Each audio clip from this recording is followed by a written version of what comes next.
What is up, everybody? What is going on? Happy New Year. Happy New Year to everybody. New Let's start this New Year off right. Did everybody have a good day? Everybody work, I assume? No, I'm the only one. No, and the guy that's supposed to be right there must be having a hangover or something because he's not here yet. Yeah, I don't know where Drew's at. He slipped down some steps and we ain't seen him since. That new intro is pretty sick, though. I know the thing is like I had an idea to do this, and I was like talking to Drew about how like the Anchorman 1 movie intro is when they like introduce everybody on the news channel, and I was like, I want to do something like that, and he was like, he watched it and took that from it, and I was talking about like how I want to redo Me and Jeans now. Like he set it aside and recorded it separately. I just popped like old kind of segments out. Yeah. So I will go back and edit that. I might do it tonight after we get done filming. Just go ahead and knock the video out real quick. There you go. Check it out. We got a big group already showing up. I know. We got Mr. Papa Trip in the house. Says, Happy New Year, everyone. I hope the holidays have been great and y'all are all looking forward to a safe and prosperous 2025. Mr. Claxton, Mr. Lego History Sam, some guy named Caden. The Lego Sith Empire says, how's it going, guys? Happy New Year. Cajun AFall, Justin Morrison, Christine Harper, Will at Hoarder 66. What is up? Yeah, it's been I've done something, believe it or not. I have not bought, I told Gene about this. I have not bought Lego other than Brickmania since November-ish. I went a little crazy in the past 3 days. Yeah. I have literally bought every piece I need I bought 1,000 1x1 and 1x2 translucent for windows. 500 tiles in 1x1 and 500 tiles in 2x2. Same thing. Yeah. All off of Lego. Nice. I bought, believe it or not, I bought a Lego set. I bought the modular with the gift with purchase. I went ahead and pulled that trigger. I got a couple little other pieces that I'm going to throw in the mock from Bricks and Pieces. And then I bought every piece to build another M10 Wolverine. A lot of this is going to make no sense to anybody but Caden. But another M10 Wolverine, two more SDKFZs in different variations. About 3 Pack 30s, 2 Pack 40s, 3 howitzers, a couple of I think it's called an M1987A4 or whatever, which is like the other, pretty much like a howitzer, the small one that's like the machine gun. Yep. I got a searchlight built that I'm going to throw in Bastogne that we used. I've got the gas tank truck. And then also I bought pieces, which doesn't really have anything to do with Battle of the Bulge, to build a Tiger 1 in 4 different variations. I've got 2 Stewarts, Stug 3, a AUSFE, a AUSFMN. God, what else did I buy? I don't know, but Will just said I'm surprised you don't have it written down somewhere. I was about to say, hold on and let me go to my wanted list because it's all on here. I literally have been getting orders in for the past like week and a half, and like I have little baggies that are named everywhere, and I've just been going through the list. I got a whole bunch of pieces for a building, an M7 Priest, a Hetz, the Hercules, which I'm building the Hercules just because I have everything else that came from the Iraqi coagulation. I mean, I've done it all. And then I was like talking to Legion the other day, and I was like, I guess I need to go ahead and like pull the trigger on these heads for the rest of these minifigs. And I was like, well, let's go ahead and do that. So I ordered 147 different heads, all from mostly United Bricks. And then I ordered another Brickmania order. So I've saved up. I've not spent any money. Christmas was paid for. All the bills are paid. I was like, screw it. Let's go ahead. So here's my big question. Did you order the modular last night, or did you wait till today? I waited till today. So she had to have it at midnight, right? Yeah. Well, y'all told me yesterday. So yesterday they dropped off a order that I'd placed 2 orders for them. One for all the World War II vehicles, and then one for all the artillery. And they came and they dropped it off, and they were like, let me just tell you that we got to be up till 12 tonight. And they were like, and not because the ball's dropping, but because January 1st and Lego sets hit. Well, so midnight hits, right? Well, actually 11:58. I go in there to my computer to get ready to order, and I'm already in the queue. Yep. And it's a 20-second click. And so I'm like, you know what? I'm going to open it in another window in another browser. And so I had 3 browsers open on mine doing the cycle click on it. It was doing it on my phone, on my iPad, on Tori's phone, on her computer, and on her iPad. And we just had all of them rolling until one of them finally latched on. And when that one latched on, everyone in the house latched on at the same time. So what you're saying is that you stayed up all night to order a Lego set that I ordered after my good night's sleep, and we both got the same thing. No, you had a good night's sleep because you didn't have to get up and go to work. Oh, yeah. Yeah, I didn't have to get up and go to work. Well, but this has made, I told Haley, I was like, I'm probably going to spend another, I think it's like, I thought about just going ahead and doing it today. I was like, let's just burn the points and do it. But they don't have either one of them in stock. I need the Jazz Club in the museum. And I'll have everything up until whenever I started doing this. Now, are they saying they're out of stock or they discontinued? One says out of, or they both say back order. Sorry. Okay, if it says back order, then you'll eventually get it. Yeah. Well, I'm not going to order them yet. Will said, are you going to get Wolfpack figs from Series 27? I have not yet seen any of them, and with the new QR code that you can scan, I'm honestly not going to take the risk of just buying them offline.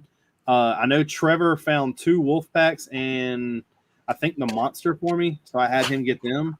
But I'm not going to take the chance of just ordering random ones, hoping that I get what I want. If you can just go to a store and scan the barcode, the D&D ones are literally still at my Walmart till this day, so it's no biggie. He said Rob said he found 3 of the wolf packs last night. Yeah, it just doesn't make sense. I've also kind of scaled back a little bit because of the fact that I'm not doing anything with all this stuff. So I think I got right at 115 wolf pack. So I honestly don't need any more to begin with. Whenever they put them on Pick a Brick for that first time, I got 100, and then out of a miscalculation on Lego's end, I ended up getting shipped 15 more. That's nice. Yeah, I also haven't bought any Lego in a while outside of the occasional Lando figs. Well, I don't count Lando's fig. I tell Haley that's like a subscription for me. It's just like pretty much. I told him, I'm like, just keep my card on file. Yeah. And so I think I messaged you and told you about this year. He told me I got the last one, right? Of which? So Lando posted the 3-pack, right? Yeah. So I seen it, went to go put it in a cart. Shit happens, and I forgot about it. I didn't order it. And I'm sitting there, I think it was Saturday night maybe, and he posted the 24 code for 24% off. And I was like, oh, let me see what else I could buy. And I went back on the site, and I realized it was still in the cart. And I was like, oh, shit. So I went ahead and paid for it. And then he messaged me and was like, I want to let you know you got the last one. Nice. Yeah, I ordered mine as soon as I saw it pop up. I was like, I'm not going to wait because I know how quickly these go. Yeah. Drew has been there the whole time, actually. Can you hear it? Oh, he's alive. His eyes moved. Oh, maybe. Maybe his internet's not doing too good. He fell on his head. But yeah, I just wish he would maybe do whatever he needs to do to just charge me. Is there a way I could set up a Lando yearly fee? Right. Give me the subscription every time you put out a Marine. Just charge me and ship it to me. Exactly. Well, I've done made the deal. I was talking to him and his buddy, and I don't know when it'll be. I'm not going to do anything as big as this, or I even think when I do the Coruscant, I'm going to scale it back some. But I plan to do something in the Pacific. I really don't know. I would like to do something about half this size, and I've been talking to Sam a lot. I really want to build like a good size ship, but not the whole thing, just like a hull with a couple like zeros bombing it. I don't know. It just like it's one of those iconic things to me that you just kind of know. I don't know if that counts as Pacific as much as just like Navy. Well, I mean the Pacific with his guys, like two separate Sure. things. Yeah. Oh, like you? Okay. Yeah. Yeah, I done after talking to you. I done a little bit of research and like with his figs and what I've seen in uniform.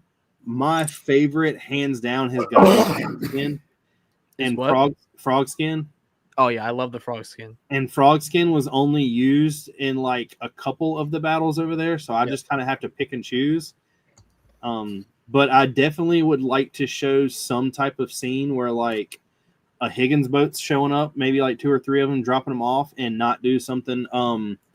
I've read a lot about which you're going to be like the master when it comes to this stuff, but the story today that I read was Okay. Can you guys see me now?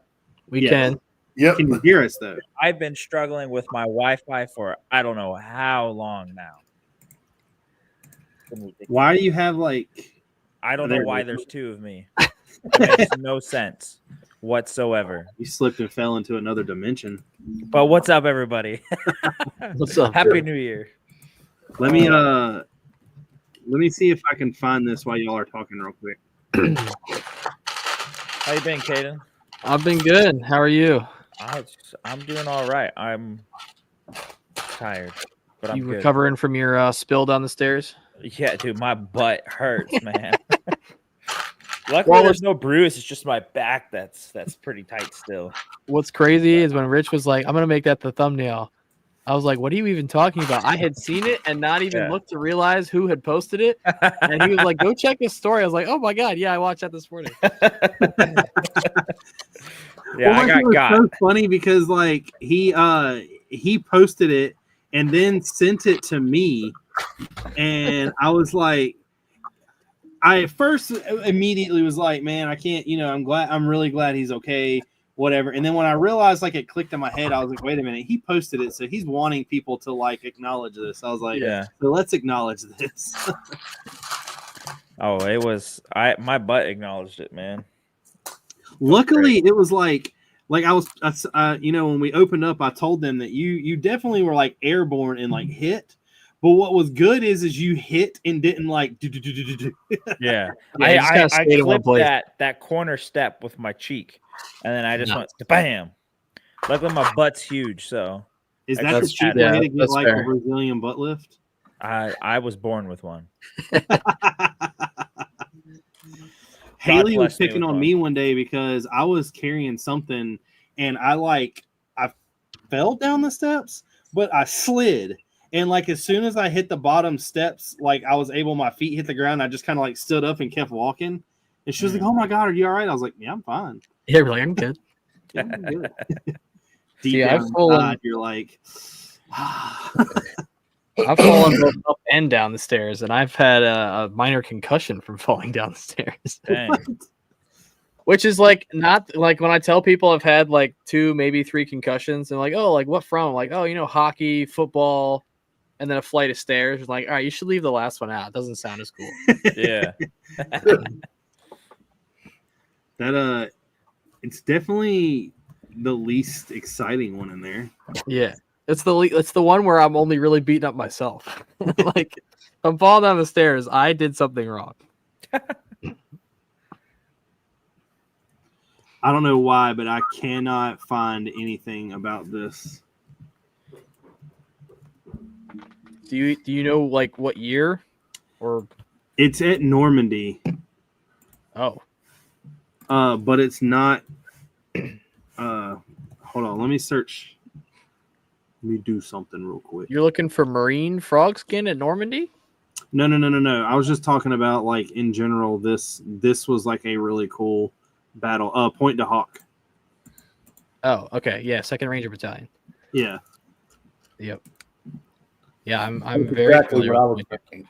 I was just talking about the whole them like pulling up in Higgins boats and like having the Scaling the cliff. But you're the cliff master right now. So I mean, I'm getting there. Mr. Angle slopes and transitions. Let's see it. Well, so the thing is, like, I'll turn this on because that doesn't help. But it's weird because, like, I don't know, and obviously this is gonna be like super depressing for everybody at World War Bricks, but I don't know if Hacksaw is gonna go or not. If I go and it's done, I'll see what the means is to get it there. Otherwise, I'll just take some smaller stuff. But like, I've started building because I'm building it. It's actually where like every piece is modular. So, like for anyone who's seen the reels so far, all of the like landing and trail sections are separate. And so I started building the first little like transition section to work my way down to like the ground. Yeah. And it's all like sideways building, snot, vertical, like Oh my angles. gosh. It's a little extraneous, but I mean it looks fantastic. Are there any nets in this? There are no nets in this. No, this is just straight up building. You can see a lot of the like headlight bricks and stuff peeking out back there. But so from the front, and this just sits down in front of the landing portion that you can see right there. Yeah. So it sits right there, and I gotta basically build that all the way around the front of the trail and all along the sides, and then build up so that I can greeble the rest of the face of the cliff before I even start on the landscape up top. Sam said that's the only place I'm going this year. Screw Chicago. See, I hate to say it, but I'm choosing Chicago over World War Brick. That's fine. We love you anyway. But I mean, either way I go, I'm not bringing anything. It makes no sense. Yeah, I mean, you're coming to Chantilly still, right? Oh yeah, definitely. So that's fine. I don't care where you go before then, as long as you come to Chantilly. Yeah, that's the always. That's the 100% will be done every year type thing. Yep. Yeah, this year will make 10 years for me at Chantilly, which is insane. I'm still trying to get Gene to go. Yeah, We're thinking about it for this year. we can kidnap him. Are we allowed to say that live on air? I don't know. We'll borrow him for the weekend. How about that? It's not hard to do if you just like pull up with any type of meats, whether it's grilled, smoked, or raw with the intentions of grilling or smoking. He will get in the van. We can do that. We can make that happen. Or just show up with like a van that says Walmart clearance Lego, and he's Who we trying to get in a van? Gene. We're kidnapping Gene and taking him to Chantilly. Drew, are you coming to Chantilly this year? When is it?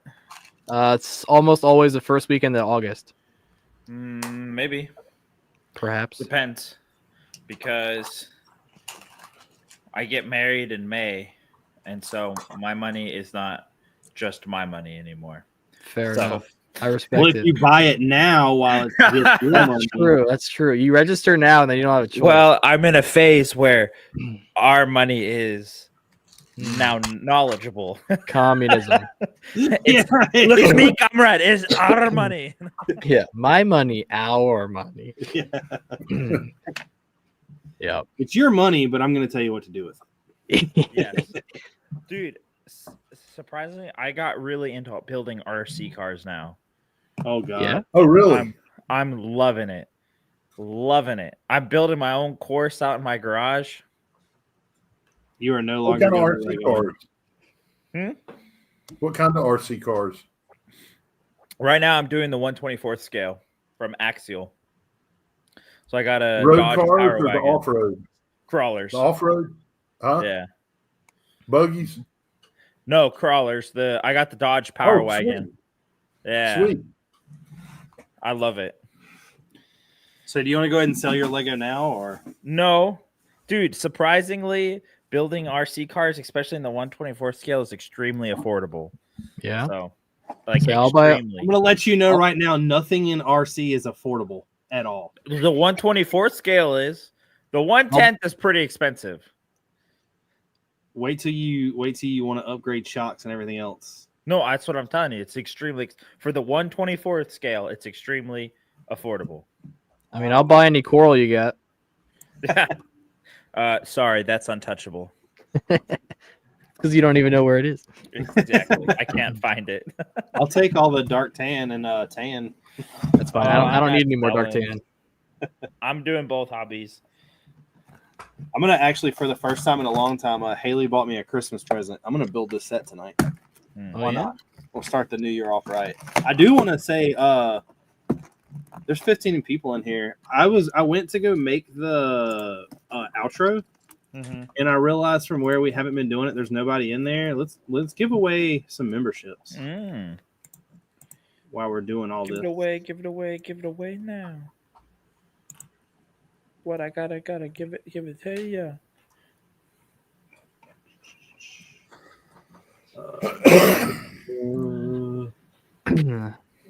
Say, Mr. Claxton said he's gonna hope to go to Chantilly as well this year. That'll be fun. He's been going for, I think he went the last 2 or 3 years. Okay. Nice.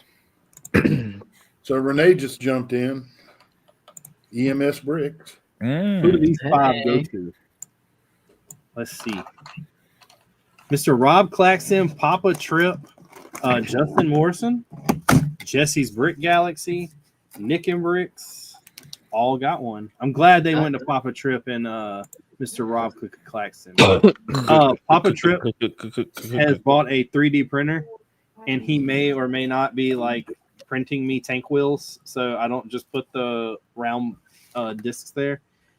He gave me like the first like run, I guess you want to call them.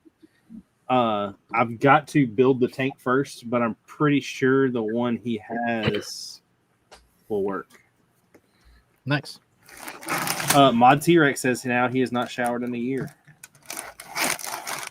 Yeah, honestly, same. I haven't either, technically. My buddy posted the thing today. He was like, man, he's really into RC cars, but he's into RC cars like racing them and stuff. He was like, yeah, I've not bought an RC car all year. I'm proud of myself. And I was like, I wish I could say the same about Lego, but somebody splurged. It's always like in February when everyone posts like, I will not purchase anything from now until like, or I won't purchase anything on February 30th or something like that. And then it doesn't matter because it's just the 30th day of February. I'm going to mute me real quick while I can empty out all these video costs. What are you building, Richard? He literally just put himself on He mute. muted himself like a 40 bags out. He was like, I'm gonna put myself on mute so you don't hear anything. What are you building, Richard? Yeah, hey Richard, talk. Yeah. That's like the total dentist moment. Hands in the mouth. So where do you like going fishing? No, don't move. I am building the Peter Pan set. Nice. How's the new grandchild? Spoiled rotten. Spoiled rotten. Yeah. We had him over here most of yesterday. Nice. Did he touch any Duplo? Actually, yes. Oh, There it's you got go. In fact, Start him early. hold on. I want to let everybody know. I want to give a shout out to. I don't think he's watching right now, but Trevor had the kid last night. Awesome. good. Hey, nice. Yeah, they FaceTimed me at like 11:54, and I was like, I am asleep. Here you go, Drew. Yeah, there you go. Day one, holding Duplo. Oh yeah. Yeah, he was 4 hours old. Yeah, he was little. He So, was gripping it too. Little bean. and there's a happy grandma and a happy great grandpa. Nice. So, Mr. T-Rex said that he did not get any Lego, but he did get a ghillie suit. That's a vibe. Yeah, I was gonna say I might rather have a ghillie suit sometimes. Yeah. You know what Lego it is. I've not bought any kind of like military anything in a while, like uniform wise. Yeah.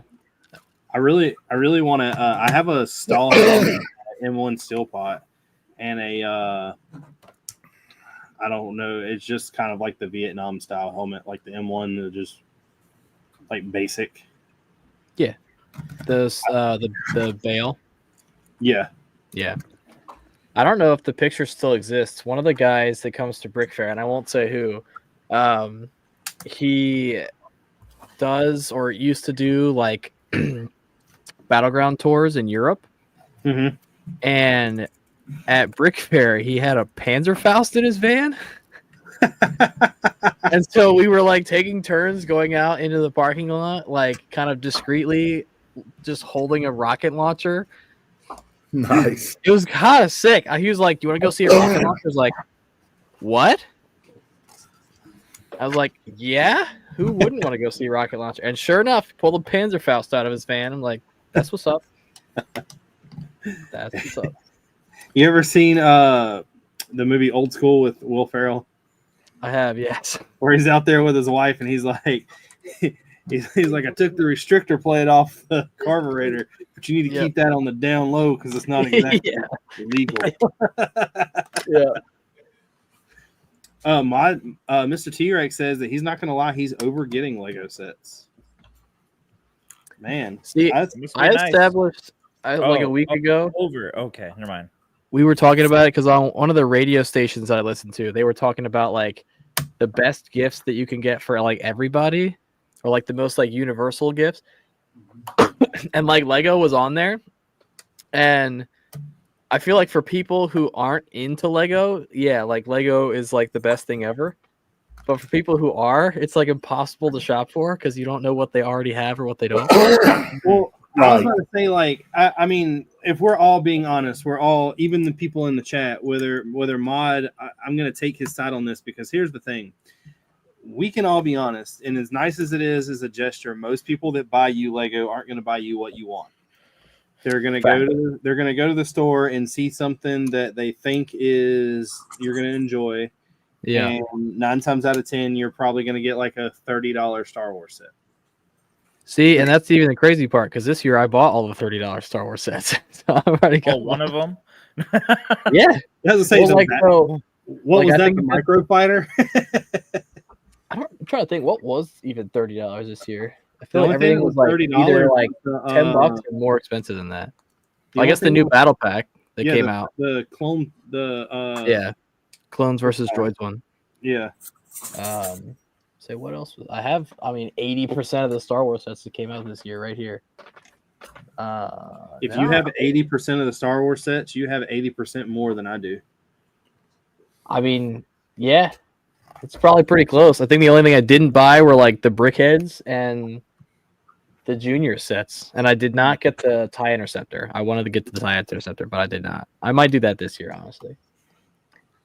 I also didn't go to the Lego store today and buy all of the new ones. I thought about it, but I'm also like in this limbo of starting a new job. And so I don't know when my next paycheck will be. So I was like, you know what? I'm just going to wait and then I'll just get everything all at once. There you go.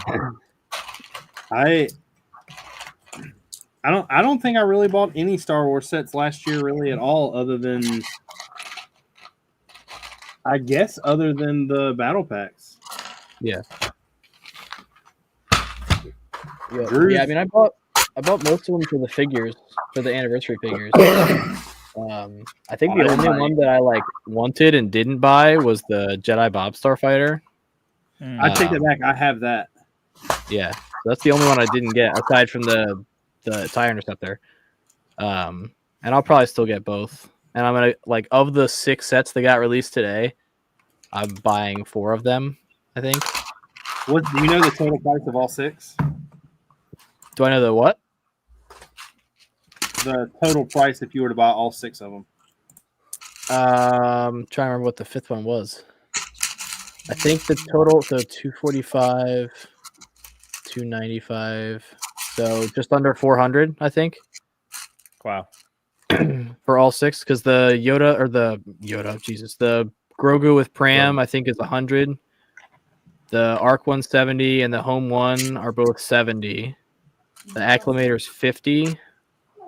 Ahsoka's Interceptor is 45. And then I think the Junior's Mandalorian N1 is like 35 or 40.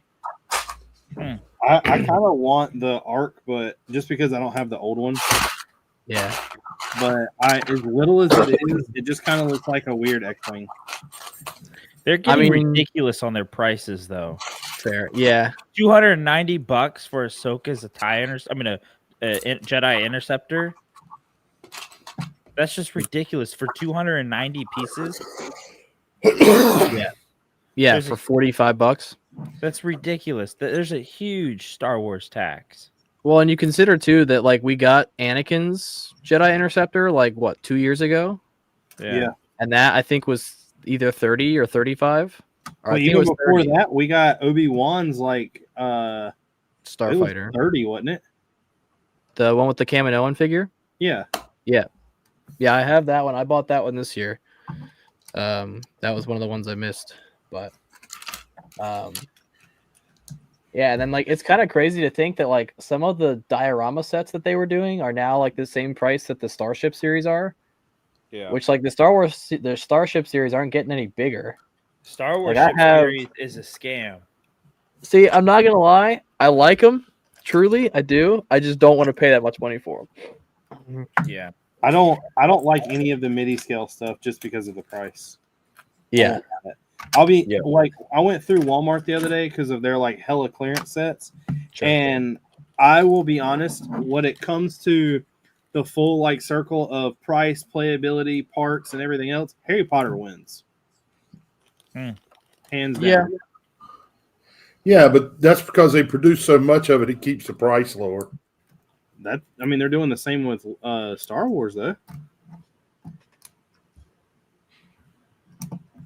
I don't know. I feel like Star Wars, especially from like the realm of not even necessarily iconography, but also like, they release these battle packs that have, 6 to 8 super wanted characters in it, and you charge however much. So then you get the people who are buying 30 of them, guilty as charged. And so we're right there. And the people who buy like, one, but then they kind of just do the same thing with everything else. Like I think right now there's a rumored, I don't know if the name was confirmed or not. Well, not confirmed, but like rumored that people are speculating a 327th battle pack coming out in, I think it's the June wave. And it'll be a similar scale to the one that came out this year. So it'll have clones and droids, and it's $40. What's really weird is though, I'm not gonna say that is a wrong, like, I guess, prediction, but we're getting so many predictions already for like this year. Yeah, that people like everybody says that we're getting the Death Star, which I don't know if that's true or not. $1,000 UCS Death Star. Yeah, I just the only reason I do not think that is true is because you've seen the two biggest, which is the AT-AT and the Millennium Falcon. Yep. How do you create a Death Star out of that? Yeah, Very carefully. I mean, I just. But don't even understand. still, then you're like looking at a shell with like maybe some small interior rooms.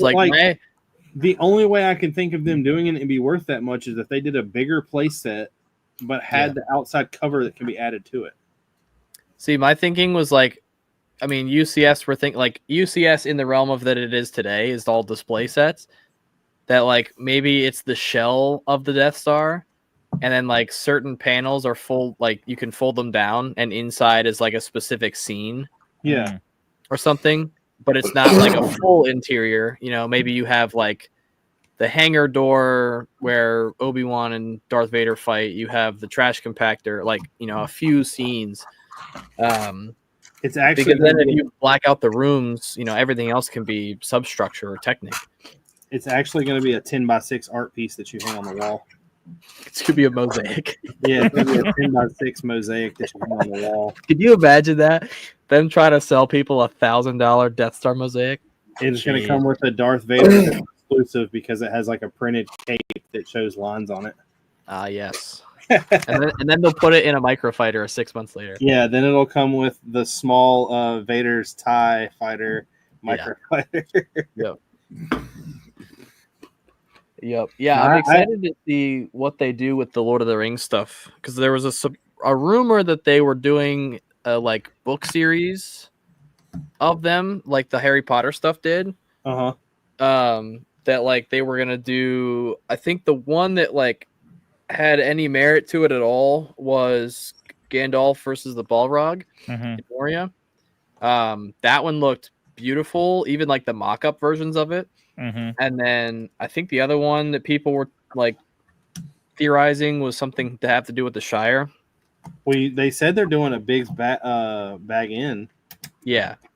So I'll be interested to see if that is the big icons set to fit the line with like Rivendell and Barad-dûr. We'll see. What's crazy is though, like, so they keep teasing the adults with like the best stuff ever this year. Like if we literally get a bags in, which I'm not a big Lord of the Rings fan, I'll pass on the other two. But if we get a bags in, plus we get a Death Star, they're talking about a Django Slave 1. We're getting another bigger Black Pearl. And then they're also giving us the Star Trek Enterprise, which I absolutely hate. I don't like Star Trek at all. I don't either. That's a huge different, like, that's a whole nother market if they're giving a massive Enterprise. Yeah.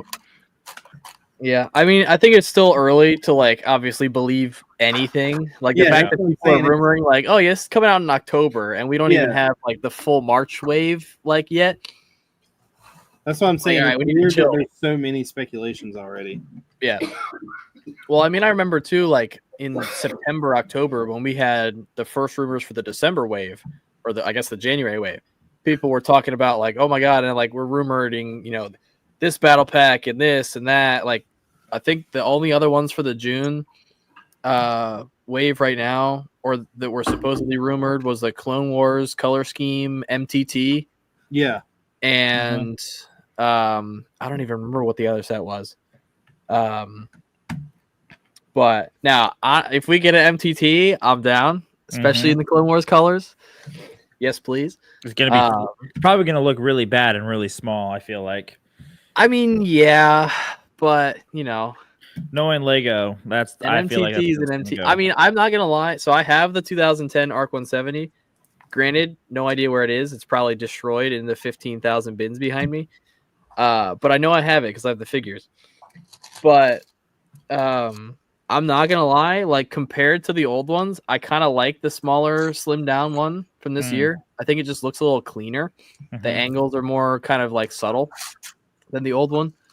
You know, plus the old one, you watch any video ever about it, the hinge bricks they use to get the nose of the ship in dark red, in old dark red, always like shatter. Yeah. So the only reason I'm interested in buying it is because I don't. Yeah. I think at this point, like because I mean, obviously when that one came out, I was like 9. So I'm in the realm now of where like now I'm collecting to collect. Like they will be built and stay built and they will remain themselves. Like if they get taken apart, they'll be put in bags and saved for, you know, when I move out. As it is, I have 3 full tables of sets that I need to find or buy shelves for. Not to mention the wall of parts on the other side of me, but we just did the walk around to look at what all we had sitting out that's getting destroyed, so we have room to put more stuff out. There you go. Did you hear the story? I don't know. I haven't done a live stream since it happened, so I don't know how many people like actually know. But did you hear about me dropping the SkyTrain? No. Yeah. The C-47? So I came down here with the intentions on redoing all these shelves, and not where necessarily they have to make sense, but to where they just have like they're a little cleaned up. So I made that massive shelf of nothing but like it's got the Chinook, the Pavlo, and then every vehicle out of the Bricks in the Sand too. So I was like, all right, well, I want to do the one next to it in full like World War II planes. So the bomber cannot support its own weight. So I have it like sitting on some like I think they're like 2x6s where the wheels are just like barely off the ground. And then I put the P40 above it, the P51 above it. I've got 2 zeros that are flying above it. So I took everything down and was like, I'm going to fit the SkyTrain and hang the SkyTrain like a little bit further above it. Well, I was like grabbing it, picking it up, and I went to go set it down, and I heard something that I thought was like cracking. So I went to go set it down fast, and I clipped the end of the shelf with it, and it just like But I did go upstairs. I undone everything. I took everything apart and I've rebuilt it. So now I just got to bring it back downstairs. And Carefully. yeah, well, I don't think I'm going to put it on the same shelf. Okay. I think I'm gonna set it on the shelf below, and then put some more things around it. But yeah, it like hit the ground, and like the bad thing is like I took it apart piece by piece and put it all in a bin. Sure. And while putting it back together, there's pieces I didn't have, and now I've got pieces that are left over that make no sense. That makes a lot of sense. Like there's just pieces that didn't even belong in it. Nice. Well, I'll say I have a eerily similar demise to an airplane. Well, not mine. I don't own any airplanes, but we were at Brick Fair probably, 5-6 years ago now. And I was probably closer to 7 or 8 years ago now. And if anyone watching is familiar with Yasser Moran, he does a bunch of like 1/40th scale planes and stuff. And he had this big, I don't remember the classification of it, but it was this big Russian bomber called the Bear. And he had it built, and it was built in sections, and so he's trying to set it up. Well, in order to attach the cockpit, you have to like Technic pin it into place and then put one of the like round inverted 2x2 tiles underneath of it at the connection point to hold it in place. So was it actually the 2x2 tile, or was it like the turntable top? No, it's the actual like 2x2 inverted tile. And so my job is to hold the fuselage. And this thing's probably like 4 feet long. So I'm just holding this massive plane. And he's trying to snap the cockpit on. And he goes to snap it in. And I guess he thinks he got the Technic pins in. Reaches over to grab the tile and like lets go of it. And the cockpit just falls and shatters. And so I'm like, I don't know what to do. I'm holding the plane. It was not my fault. So he finds all the pieces. It took him like 4 hours to rebuild this cockpit. And then I helped him again, and somebody was there with their hands like right underneath of it, just in case it was going to fall again. And we got it on. And right after that, he was like, all right, put it down, or we're not touching it anymore.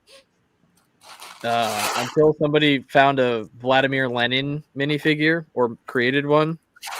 And then for the remainder of the show, Vladimir Lenin was pole dancing on the wing of the Bear, surrounded by flowers. So did it, like, was the cockpit, like, strategically placed tiles and plates to make windows, or was it, like, the bent tubes? I believe it was strategically placed. So when it hit the ground, it, like... Oh, yeah. It was individual pieces. There were not many assemblies left. Because I was going to say, I thought I was going to have a big break. I took the I had an A-10 Warhog, a Harrier jet, and a Land Rover from the Bricks in the Sand, and I gave them to Legion.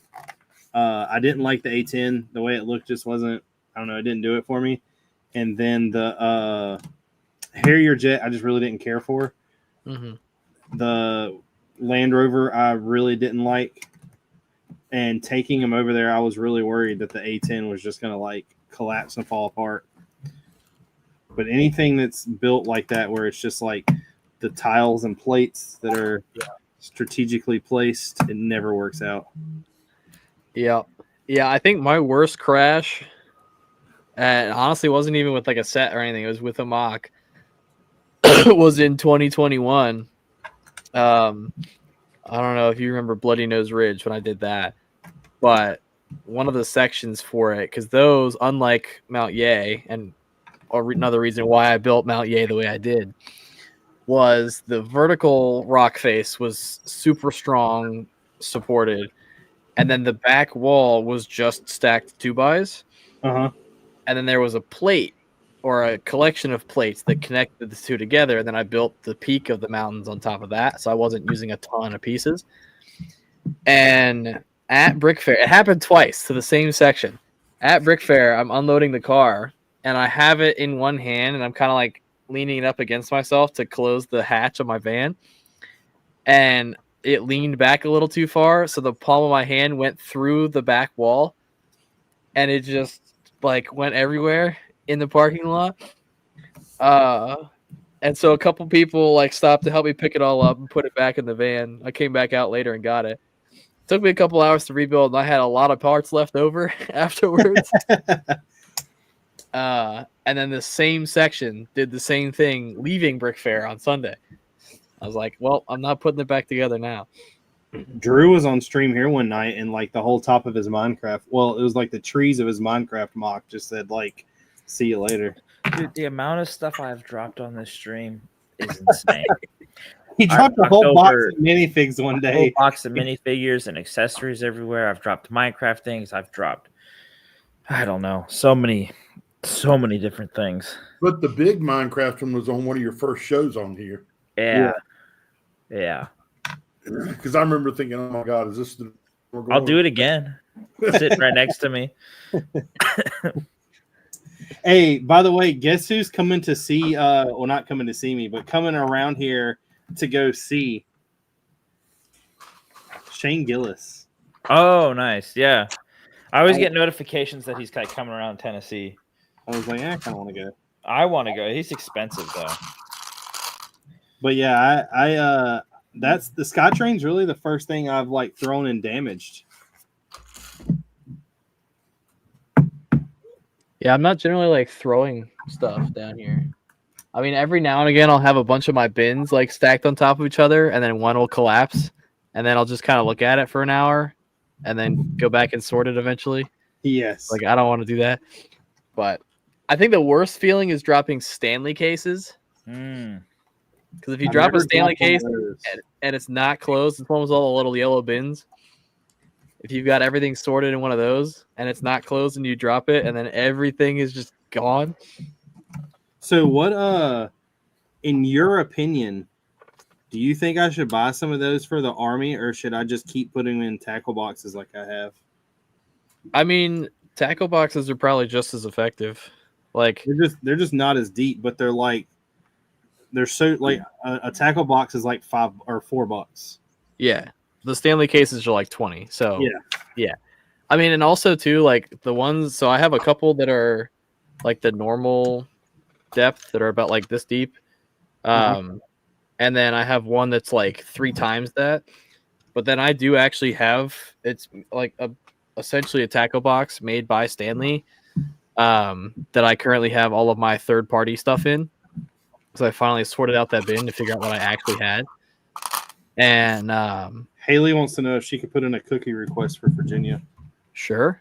What kind of cookies? I think I'm already on tap to make something, because when we were doing the creations for charity stream with Beyond the Brick, one of the donation incentives was like any donation of $25 was a custom baking order for Chantilly. So, but yeah, let me know what you want. I think I'm already on tap to make stuff for like 4 or 5 different people. So just let me know. There you go. I'll have more baked goods in my car than I will Lego. Probably not, but it'll be close. I believe it or not, I have at least one tackle box for every third party. That's not surprising. So I have believe it or not, I don't have much Citizen Brick stuff, because most stuff I have from them is like, it's like really weird or strange or just like specific kind of random stuff. Yeah. Yeah. I have one of nothing but Lando's Marines, and then I have another. Well, sorry, I have a full Lando one that just has all the random stuff he makes, and then I have a big box down here that's got all the Marines still in the cover. I'll say I have most of the boxes still, but I think this 3-pack brings me to 21 Marines. It'd be because I bought 2 of the frog skin riflemen. That's the only one I've bought multiples of. But every other one I have one of. But you were buying dupes for a little while, weren't you? So yeah, this will bring me is because I know that the only 2-pack that he's came out with, there's only 2, right? The sniper and then the sniper and then the bar gunner one. Yeah. And are those the only 2? I'm pretty sure those are the only 2. So with that, with the new ones that's coming in, I'll have 27. Okay.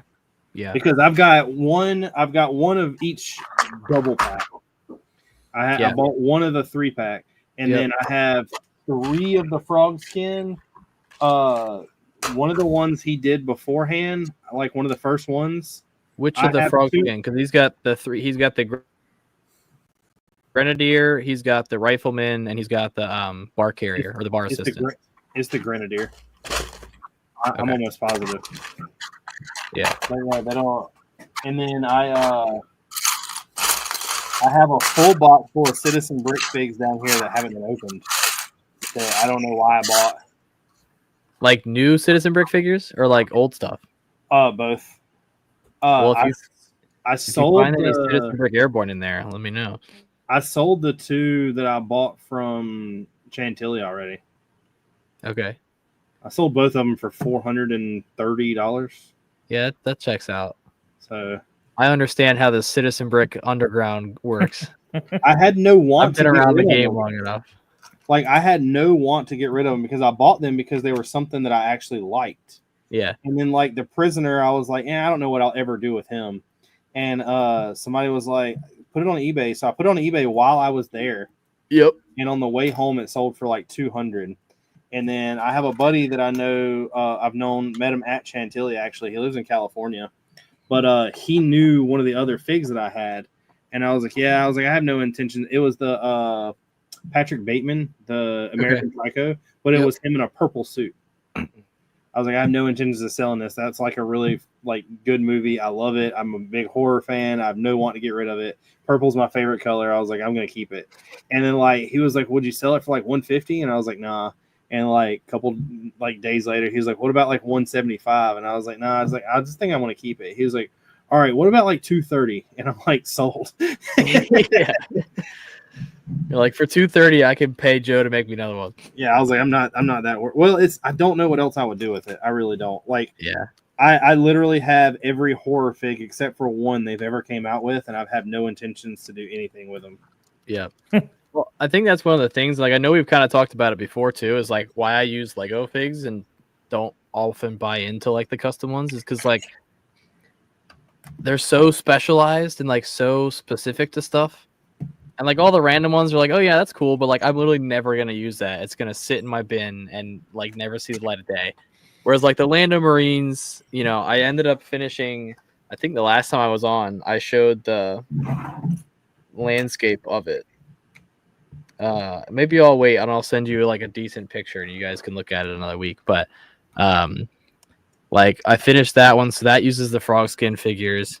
I finished a different one that uses all my CB Airborne guys that I wish I bought more of when I had the chance. Because those are good figures. But like it kind of sucks too, and like I'm sure you noticed it too, like every company they could print the exact same figure, but they're always different. Well, see, that's the thing that's like me and Drew actually talked about this it was like a while ago. I think it might have actually been with Lando. Is like if you the Star Wars was like really the military. So with the Battle of the Bulge, I had planned to have over 200 figs in this. Yeah. All right, 200 figs that you have to get. You want them to be somewhat uniformed. You don't want there to be like an extremely detailed guy next to somebody that's just not detailed. Yeah. And then when me and Drew were talking about me doing the Coruscant mock, same thing. Like I can't afford to put Clone Army Customs all through there. Exactly. But also at the same time, like I think that if you have if you take a Brickmania fig and a Clone Army Customs fig, I think that they're two different aspects in it because there is a version of that clone that looks clean that's a lot cheaper because Lego produced them. Sure. Versus the World War II figs or military figs in general, you're never going to have the ability to compare it to anything. Yeah, unless you're finding kind of those like pseudo torsos. Yeah. Like, I mean, it's like putting one of Lando's Marines up against one of mine. It's like it's not, different at all. Legion Legion said, says, bro, finish your mock. Which mock are we talking about here? he's talking about mine because I have done nothing to it in like 2 months. He went to the Marines and graduated, and I have not done anything to it. Insane. I mean, I'm at least working on mine. But maybe we got to do that. We got to hype each other up. We'll just like get on a call and just be building.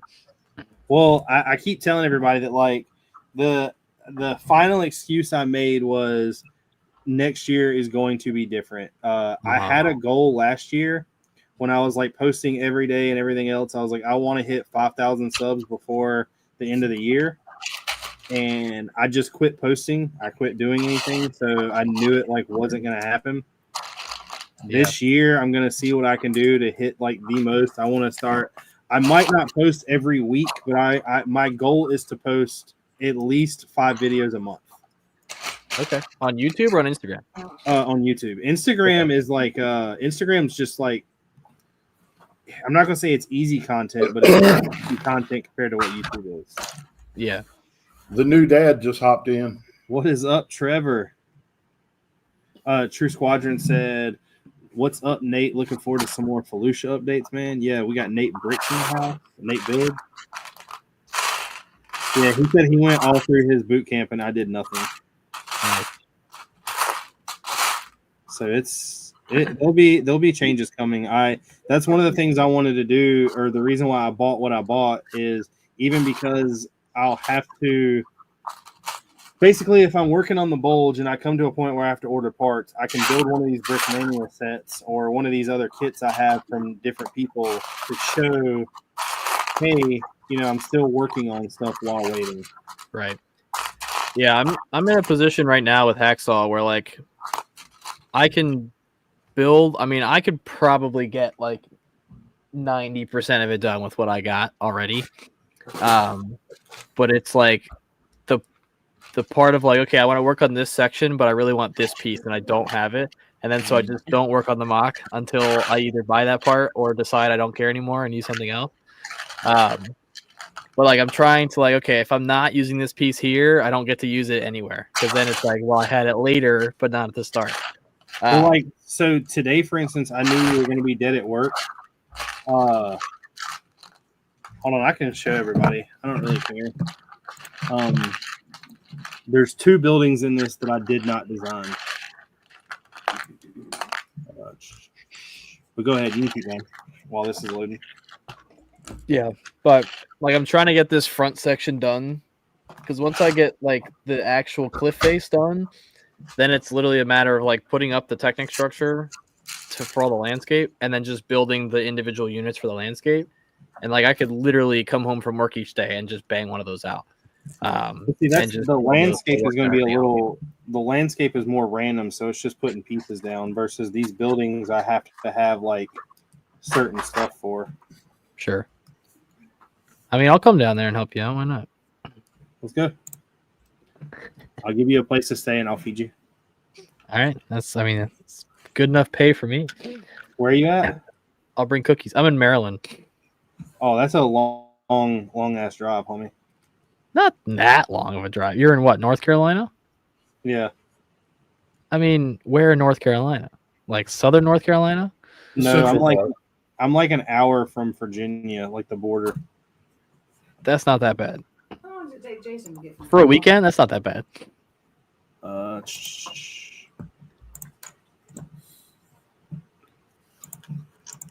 We're 12 hours. We're 12 hours from Boston. We're about that's 9 from New York. Okay, those look familiar.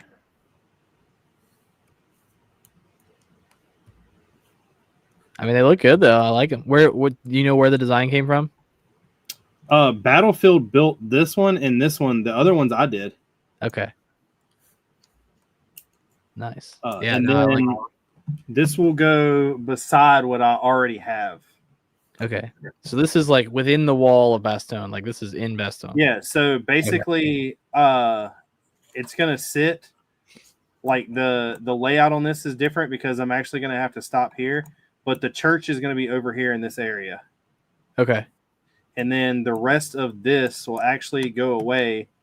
There'll be all of this is going to have a like a little, like, I guess, bit of damage done. It's not going to be this clean, but the whole part of this back here is going to be the courtyard.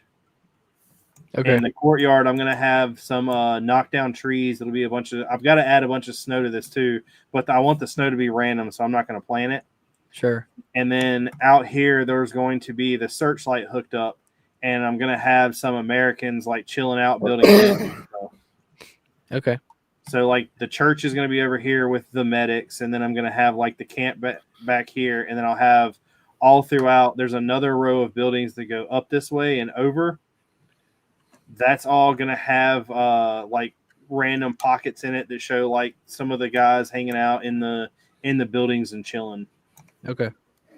Like Nice. This is pretty much like the military. Like it's going to be Bastogne with the civilian portion, like not civilian, but the there's not. It's already destroyed. There's not bombs going off. There's not. Right. There's not any war. But, Yeah, this is post like encampment essentially. yeah. Yep. So it's gonna be a lot. Like it's nothing that I can say. Oh, I can do it in no time because it's gonna take me a while. No time. Yeah. I don't know. I think honestly, like at this point, I'm so excited to finish Okinawa. Like, granted, I have 3 more years of Okinawa, but I like for the longest time I've wanted to do Alligator Creek, and like I have so many like ideas. I've started designing parts of it and stuff in studio of like how I'm gonna do it. It won't be the biggest mock I've done, but it'll for sure be one of the cooler ones I've done. There may not even be a single slope in that mock. Are you just going to use plates to show the gradient? I mean, I'll have like, well, I'll have dark tan slopes, but not dark bluish gray slopes. I got. See, that's another thing that I'm trying to do also with Bastogne is I've came to the realization that even though I want these buildings to be different colors, that there's really no different colors I can go with. Like I have white, tan, dark red, and some, and light bluish gray, and that's about it. Yeah, I mean, you could extend out to like sand green. Well, I bought a crap ton of sand blue. You can do that too. Because I do have a picture that like it's of a color. It's like a color picture from World War II. And it legit looks sand blue. But like I have a building right now that the top of it is built in dark orange, and it just does not look right. Yeah, I think dark orange might be a stretch, unfortunately. I think dark orange is like the one earth tone that I don't have like an obscene amount of yet. I bought a crap ton of like 1x6s, 1x4s, and like your basic bricks. Yeah. And I don't know, like it looks really good as ground, but I don't think it looks good as a building.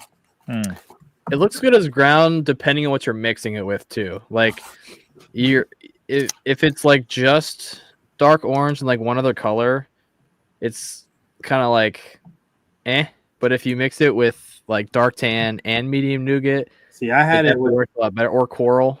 I had it coral. I had it with dark tan, medium nougat, and like mixed in with dark green as the grass. Okay. Yeah. So it looks pretty good. Yep. Yeah, I'm definitely I'm gonna try it on because we have to do our castle collab, which we should be getting stuff for soon. I might try to utilize some dark orange as my kind of like earthy tone color, with dark brown, reddish brown, and dark green, and see how that looks. Or I'll just give up and go with olive green instead. But coral, yeah, coral might look a little weird, but in a dark forest. I had the original plan for the sections that I wanted to do. I wanted to have like the evil doers in the trees, and have like a witch or something, necromancer, whatever, like shooting like energy like down through the earth. and do these like strobe effect lights with like trans purple plates. Oh yeah. And so I bought a bunch of trans purple plates. And then as we started planning this mock out, I realized like that's gonna make absolutely no sense considering my plates connect to other people's plates and it just stops. Yeah. So maybe I'll do like small little bursts like within immediate range and just be like, all right, there you go. Because I want to do some lit braziers too for like the castle tower. But I think those parts are in. Now we just have to sort them and count them, which is so much fun. But and I got voluntold to be the landscape liaison for that. Voluntold? So, yeah. At our lug meeting last month, we were talking about our project support stuff, and we were like, yeah, you know, we've got the 2 different projects. This one's being led by this person, and this one's being led by this person and Caden. And I was like, oh, all right, yeah, sure. I guess I'm doing that now. Cool. So, yeah, it's fun. But so now I got that, our military collab, my build, all for Chantilly. That's just like too much crap going on.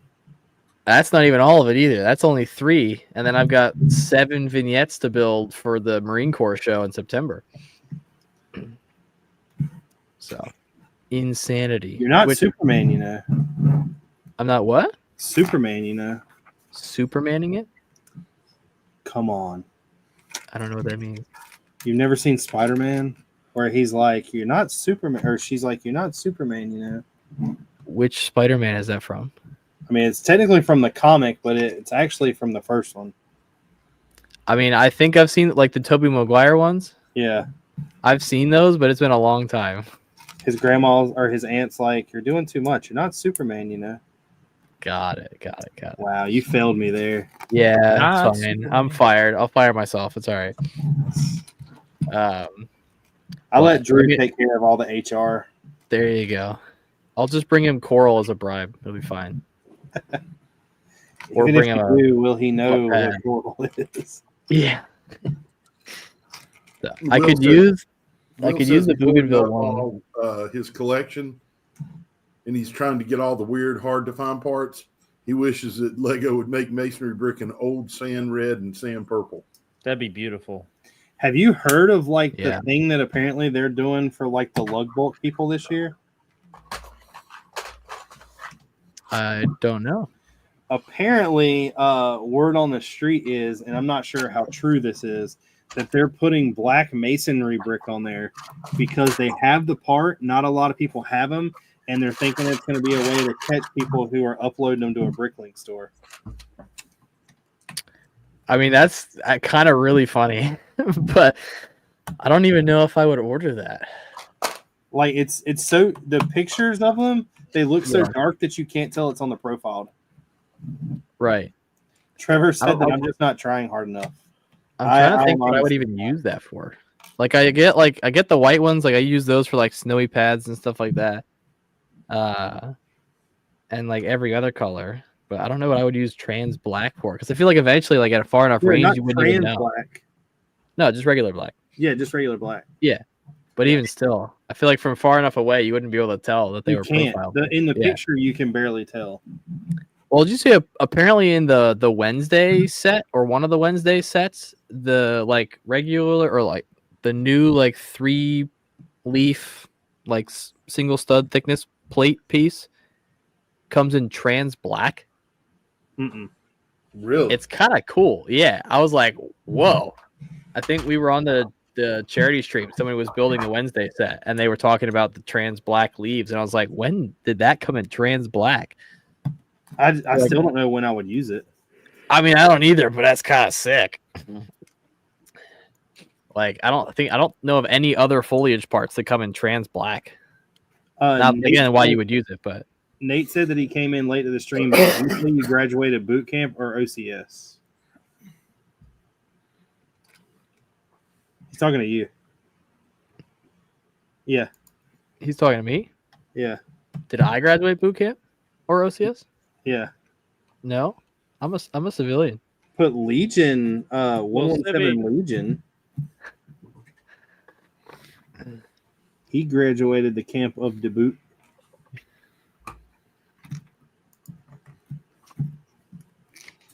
He said you could easily use that for part of an Umbora mock. Hey, Caden, That I is just looked up true. that trans black leaf. That's cool looking. Yeah, actually, that's kind. You know what? Now I want some, and I'm gonna build on bar. I got a bunch of 501st paper sitting right here. What's the price on it? They're probably like 98 cents a piece or something stupid. What if they go on to Yeah. Yeah, that'd be a no-brainer. I mean, well, I'm not gonna give a ton of detail, but let's just say we were missing some stuff this year, and that part in dark tan, or not dark tan, dark tan on my mind, dark green was on our list. Mhm. So at some point within the next century, there should be a rather large amount of those showing up at my house. We just recently they had forgot to put in my forestman, Okay. and I ordered 250 of them. And it was 250 of them. I just recently got those. Yeah. Let's see. You can get 300 of the trans black leaves from Germany for 58 cents a piece. Yeah. The cheapest you can get is from Denmark. You can get 60 for 37 cents a piece, which actually, what does that even come out to in USD? Well, there's only 22 8 bucks. each set. That's not that bad. Yeah. There's not a lot. I mean, I don't even want to There's see 28 of them in each set. Yeah. 324. Yes, the most anyone has in quantity is 324. That's also in Germany, and those are 67 cents a piece, Dang. which is Jeez. insane. I mean, it's a cool looking piece, though. Like, honestly, I would buy like 20 of them just to have them. I've got a whole box back here full, like 3 boxes full of different foliage Yeah. that I've never used. Do you have any the old 3 stems in olive green? Which old? Oh boy, let me get one.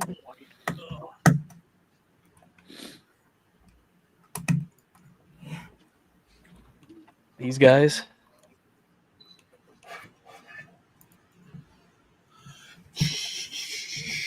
Oh, with the stud in the middle. Yeah, the ancient ones in olive green. I'll agree. Because if you do, I will gladly buy some off you if you're not going to use them. We don't have any.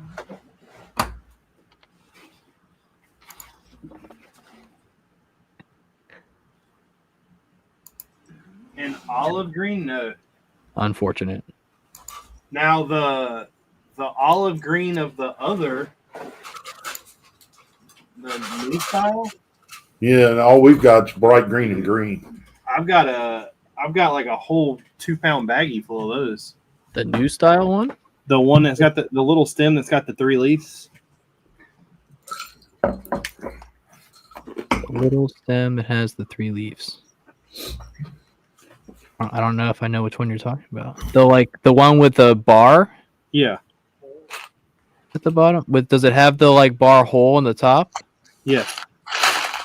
Wait, no. This. Or the one with the 3 leaves on top? Yeah. Okay. Yeah, I've got tons of those. Talking about these These. guys? Oh, good Lord, no. Yeah, these ones?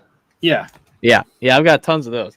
Yeah, I've got 2 1-pound baggies full of those. No, yeah, I don't have quite that many, but one of my lug mates, probably a couple years ago when they were on the pab wall, sent our group chat a picture and was like, they have these at Ronda Mills. I was like, yes, please. She's like, how many? I was like, yes. And she bought 4 cups.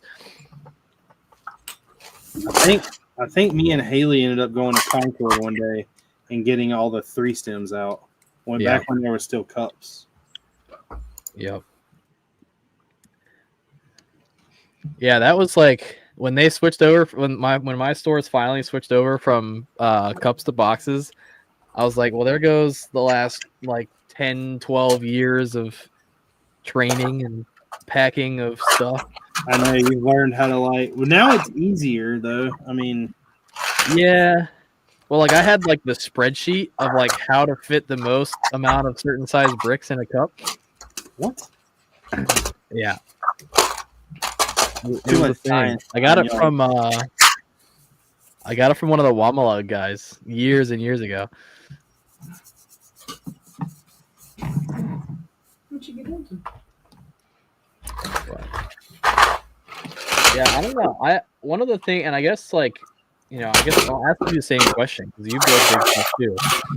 Like as much as I enjoy building big stuff and like seeing it complete, I have a lot more like enjoyment building like little stuff quickly than building like big, like as much like as awesome as these builds end up being and how much like of an eye catcher they are. It shows like the little vignette style stuff that I've been doing, like to just sit down and be like, okay, I'm going to build whatever. And it's going to be this big. And then you just do it in a couple hours and then you're done. So like, I agree 100% because I think part of the reason why I haven't done anything on like the whole best owned portion is just because of like the sheer fact of how much I have to do. It's very overwhelming. Like overwhelming, and you get fatigued. Like if you're sitting there for day on end doing stuff and you're just like slaving away at it and it doesn't feel like anything's getting done. When we went to the Brixboro here in North Carolina, Haley displayed that mosaic she made, and she had a lot of enjoyment out of it. And it's big. Don't get me wrong, like it's big. But the person next to us had a vignette they had built, but it was mega size. So instead of using a minifig, they used the big fig that you build. And she loves Winnie the Pooh, and I told her it would be really cool to see her, like, I'll design it for her, whatever, but do a Winnie the Pooh style, like, just little, maybe 2x2 base plate type build. And I wish she would do that because of, like, when you do something like that, it's easy to sit down, plan it out, and do it in, like, a week or 2 weeks, maybe even a month at most. Whereas I'm going to have to spend, like, the next 6 months, like, busting out this. Right. Yep. And to be honest, as shitty as it sounds for people like me and you, but we get more enjoyment out of building these than the people who see them do. Oh yeah. Like I think like I think part of it too, and like I mean how you see it might be different, but like for me, like as much as I stress myself out leading up to shows to build it and get it done and make sure it's like, ready and everything else, the feedback that it gets at the shows is what makes it had been like enjoyable. Like the whole journey to this point was worth it when you see all the kids run up and like, oh my god, this is so cool. So like Haley Sin for the first time, I think I said this prior on a stream maybe, but if I haven't, this is a really cool like story. So I'm sitting there. I'm at Greensboro. I didn't really get as much room as I thought I did. Mm-hmm. So I didn't build really anything other than the church. So I took the church. I took some Abrams. I took the Tiger 2s. And I think I took like 1 or 2 half tracks. That's what that picture was from, right? Yeah. Okay. And I just set up. And all week, like people walk by, or not week, but weekend, people are like walking by and they're like nodding and they think that it might look cool, but they don't understand it. Sure. And there was some kid that he had to be like 11 or 12. And he like locked eyes, beelined it to me and was like looking at it. And he was like, I don't understand the Shermans and why they're here. If the King Tigers are here, he was like, is this a German church? And I was like, no. I explained to him that I just brung the Tigers just to do it, but this was like the church that they used in the show Band of Brothers. And like he immediately just like, dude, he knew the tanks, like he knew the vehicles, he knew the people that should have been there. Like he was just on it. So like those people are what makes it worth it. Yeah. Yeah. Yeah, there's 2 kinds of enjoyment. There's like the enjoyment of people who like understand what we're depicting, and then there's people who understand like, whoa, big Lego. Yeah. And it's like 2 very different feelings. But like that's one of the things that's kind of been interesting about building stuff that's like not super recognizable because all summer, I mean, you saw Mount Ye in person all over the internet. Like all summer, I got Mount Suribachi, I got Volcano. Those were the big two. And like everybody would be like, "Whoa, it's Mount Suribachi," and then they would read the info stuff in the front or read the title plaque on the mock itself. And be like, "What is?" And then they'd try to pronounce it. And be like, "What is Mount Ya Take?" And then they'd read a little bit more, and they're like, "Oh, okay, yeah, crazy." Which is like why I put that stuff out there, so that then the people who are like, "Whoa, big Lego," also then leave being the people who are like, "Whoa, I know what that is." It was funny to see, like, Haley will tell you there's tons of people that would come up and see the castle. You know, the castle was like I'm nowhere near the greatest thing ever, but it was 11 feet long. So people are like, holy crap, that's huge. Yeah. And like they go around and they look at it, they see everything, and like they're like, oh my God, you have Scooby-Doo in here. And I'm like, yeah, there's I sure do. Yeah. pieces. There's like 900 minifigs, and the one thing you see is the Scooby-Doo. Yep. Yeah. That's why, like, I don't know what it is. I've never been a fan of like Easter eggs. I mean, granted, for the fact that like my builds are meant to be historically accurate, and so like having, you know, random cartoon figures and stuff in there doesn't really like pay to that plot. But like I think this year, and like because a lot of times, most years and most builds, it's like, you know, how many pieces, how long did it take you, you know, how many minifigures, like that kind of stuff, or like, you know, or the most generic question, be like, how did you build that? Be like, carefully. That's like the question you always get asked is like, how long did it take? I'm like, oh, yeah. I started when I got here a couple days ago. Well, and like it's weird because like, so ironically enough, there, because the build time for Mount Ye was about 4 months, 4.5 months, probably closer to 5, but of like actively building, it was about 4 months. And so all summer at all, I guess 5 different shows that it was at, I got questions. They're like, you know, and they would ask me, and I'd be like, you know, it's about 4.5 months. And half the people were like stunned that like 4.5 months is a long time. And then the other half of people were stunned that like it only took 4.5 months to build this. This is like completely ends of the spectrum. Because that's the shortest time span I've ever done a project. And that was also, to date, the largest project I've ever done. And so, even for me, like, the fact that I got it done was insane. And, I mean, I've told you, like, I finished it 2 days before the first show. Yeah. Like, that was cutting it real close. That's and so, it kind of was like, okay, I'm done. I get to breathe for 24 hours, and then I got to pack it up and take it to the first show. And all day that day, you know, people are like waving me down to come out, and you know, we're talking about it, like, how long did it take? How many pieces is it? I got plenty of questions about the lighting, and then I always had the extra net with me because people always wanted to know how I made the nets or how I made the landscape, and so I would show them the net.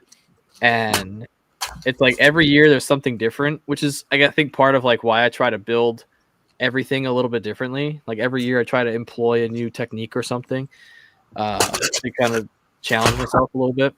Yeah. While also building, you know, bigger, and granted Hacksaw is smaller than Mount Ye, but no less, you know, intricate. I mean, anything's big when you build it only with 1x1 plates. How many pieces is it? 2 million. Yeah. All of them. But I really almost want to start taking pictures of like the bin of 1x1s before I start, and then the bin after I finish, and just see how little of a dent it actually makes. See, like with Gene, to go back to one of the things he said, as a non-mock builder but an enjoyer, when you go to shows, do you think that the Easter eggs really do their part? Or do you think that most people could probably do without them? I think what Easter eggs do is it draws people in that may not.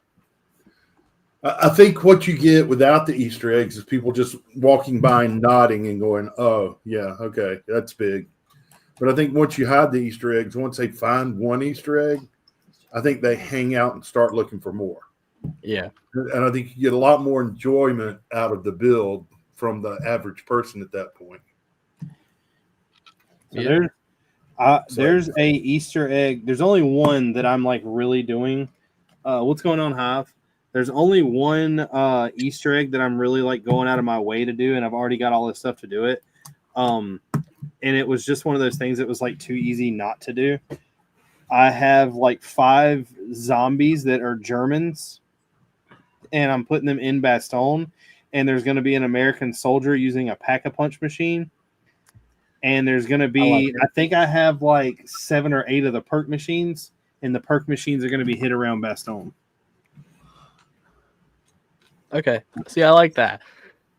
If I could find stuff to do like that like wouldn't take away stuff, or like I could hide it, like I would do that. There are people at Brick Fair, Gene, who do like almost like hide and seek or like scavenger hunts. I'll do the scavenger hunts. Yeah. Like on a big collab, they'll have like a printout of all the figures or all the things that are hidden, and then you gotta walk around and try to find them all. Yeah, I've seen that at several other shows. Yeah. So, and those are fun, and we always try to do them when we're doing the tour, the convention tours. And I always find like one, and then can't find them, and I'll go back like the next morning and try to find them all. But usually, any Easter eggs that end up on my mock are put there by other people, because my friends know that I hate it, so they make it their mission to hide random stuff on my mock. I'm just going to make it a point to hide a German soldier on all of your mocks now. I mean, hey, go for it. Like, I don't know how. Was it you who found the goat on the mountain this year? I'm the one who, I know I pointed it out. So, one of my lugmates who has a 3D printer, he makes that stuff for like the yard sale and everything. And so not like 10 minutes before you had come over, one of my other lugmates and then a like lug friend of ours were standing there. And so she was coming to ask me about the cookie recipe. And so we're talking about this cookie recipe, not knowing that it was a distraction so that my lugmate could plant the goat on the top of the mountain. And I literally had no clue until you said something. And so I took it back over to CCL's table and I hid it in that guy's mock. And then found out later that the cookie recipe discussion was a ploy to plant the goat on my mountain. So now anytime I ask you for a recipe, you're gonna now I'm gonna be like, I'm gonna be suspicious. Yeah. But it's like there's always something random. Like I've come back to one Marine bent over with another one behind him. That's a pretty common one. Because my friends are all teenage idiots. That happens pretty much every year. The common one for me, believe it or not, was I keep finding, like, I don't know who's doing it, but I keep finding Jack Stones on like every year I go home with a Jack Stone. Yeah. I don't know if I've left. I mean, outside of like the little trophy things, I don't think anyone's ever left anything on my build. But I've definitely had some like random figures found in like caves and things like that. There was a raffle ticket from World War Brick that was put into one of the battery box compartments that I didn't find until I was taking it apart, and it was like slid between the battery box and the bricks to the side. But I don't know, I feel like some of the mocks, like last year's build when I did the airfield, that one was kind of hard to hide anything because it was just flat, like wide open. And we had an agreement this year that Mount Yay, like if they, one of my buddies likes to take pictures of landscape with his figures on it. And so I was like, you can have a picture day like Thursday morning, and then I'm going to finish setting it up and then don't touch it for the rest of the weekend. Like I still have shows to go to with this. I don't want anything to get destroyed, which is the other reason I'm contemplating whether or not I'm going back to World War Brick this year, and whether I'm taking hacksaw. Because if I take hacksaw, I'm either flying with it or I'm trying to ship it. And I definitely trust UPS more than I trust TSA, but it would probably cost me several $100s to ship it there. Yes. I'd rather just put some vignettes in a carry-on and just be done with it. I don't know. I just don't. To me, going to places like that is really fun. But when I calculated it, I don't know if I've said it on here or not, but to rent a truck right off the bat, $600. Yeah. I'm looking at like $360 in gas each way. So I'm already over $1,000, and I haven't even that doesn't include. I mean, I've already paid for the hotel and the tickets and everything. But For Chicago. I could fly there for $333. It's like $334. Yep. Yeah, and I mean, honestly, too, and this is, I mean, strictly my opinion, but military builds in Chicago don't really get a whole lot of love either. Nothing compared to Chantilly. And honestly, too, I think Chicago is much more of a social event than a Lego event. Once everybody's set up, there's always stuff happening. You're never really just sitting behind your tables. But yeah, I think for those shows, the one, because I want to try BrickCon Atlanta and I want to go to Brix Cascade in Seattle. If you want to go to BrickCon Atlanta just to hang out, I'll go with you. But I don't want to take anything. I mean, I'll bring small stuff. I'm thinking about it for next year because I've got a bunch of guys who go down there. 2026. Yeah. So yeah, I've wanted to go. Kennedy says he'll be in Atlanta. I talked to Drew about going because Drew went. Okay. I just don't want to So I've only planned to take I only plan to display this 3 times, and that's it'll go to Raleigh, it'll go to Chantilly, and then it'll go to Greensboro, and I'll take it apart. Yeah. Yeah, I won't take Hacksaw to Atlanta. I'll probably take because I did so Noah, Carson, Hunter, all those guys from Chantilly, they go to Atlanta, and I think for any of the shows that I could and probably would fly to, I would take smaller builds, vignette style stuff, and then just leave the big builds for Virginia and Erie, because Erie's really only a 4 or 5 hour drive. And that way, I could literally have backpack for the weekend with clothes and such, and then have a suitcase with Lego. Yeah. And I could build and pack vignettes to be sturdy enough in a suitcase and be perfectly fine. But the two that I have built right now are probably what I would take to World War Brick if I go. And then if I'm getting ahead on Hacksaw and we start this other collab and get it working, I'll probably build a few more. But I haven't showed anyone, but this came in the other day.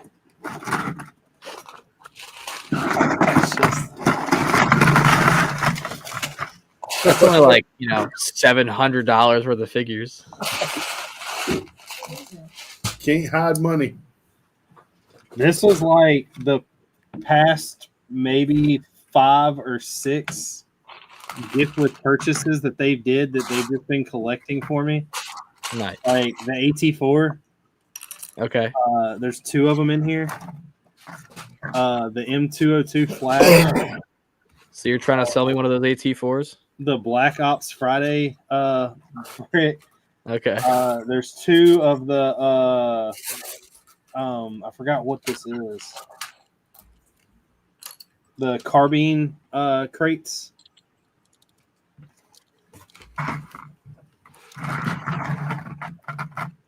There's just I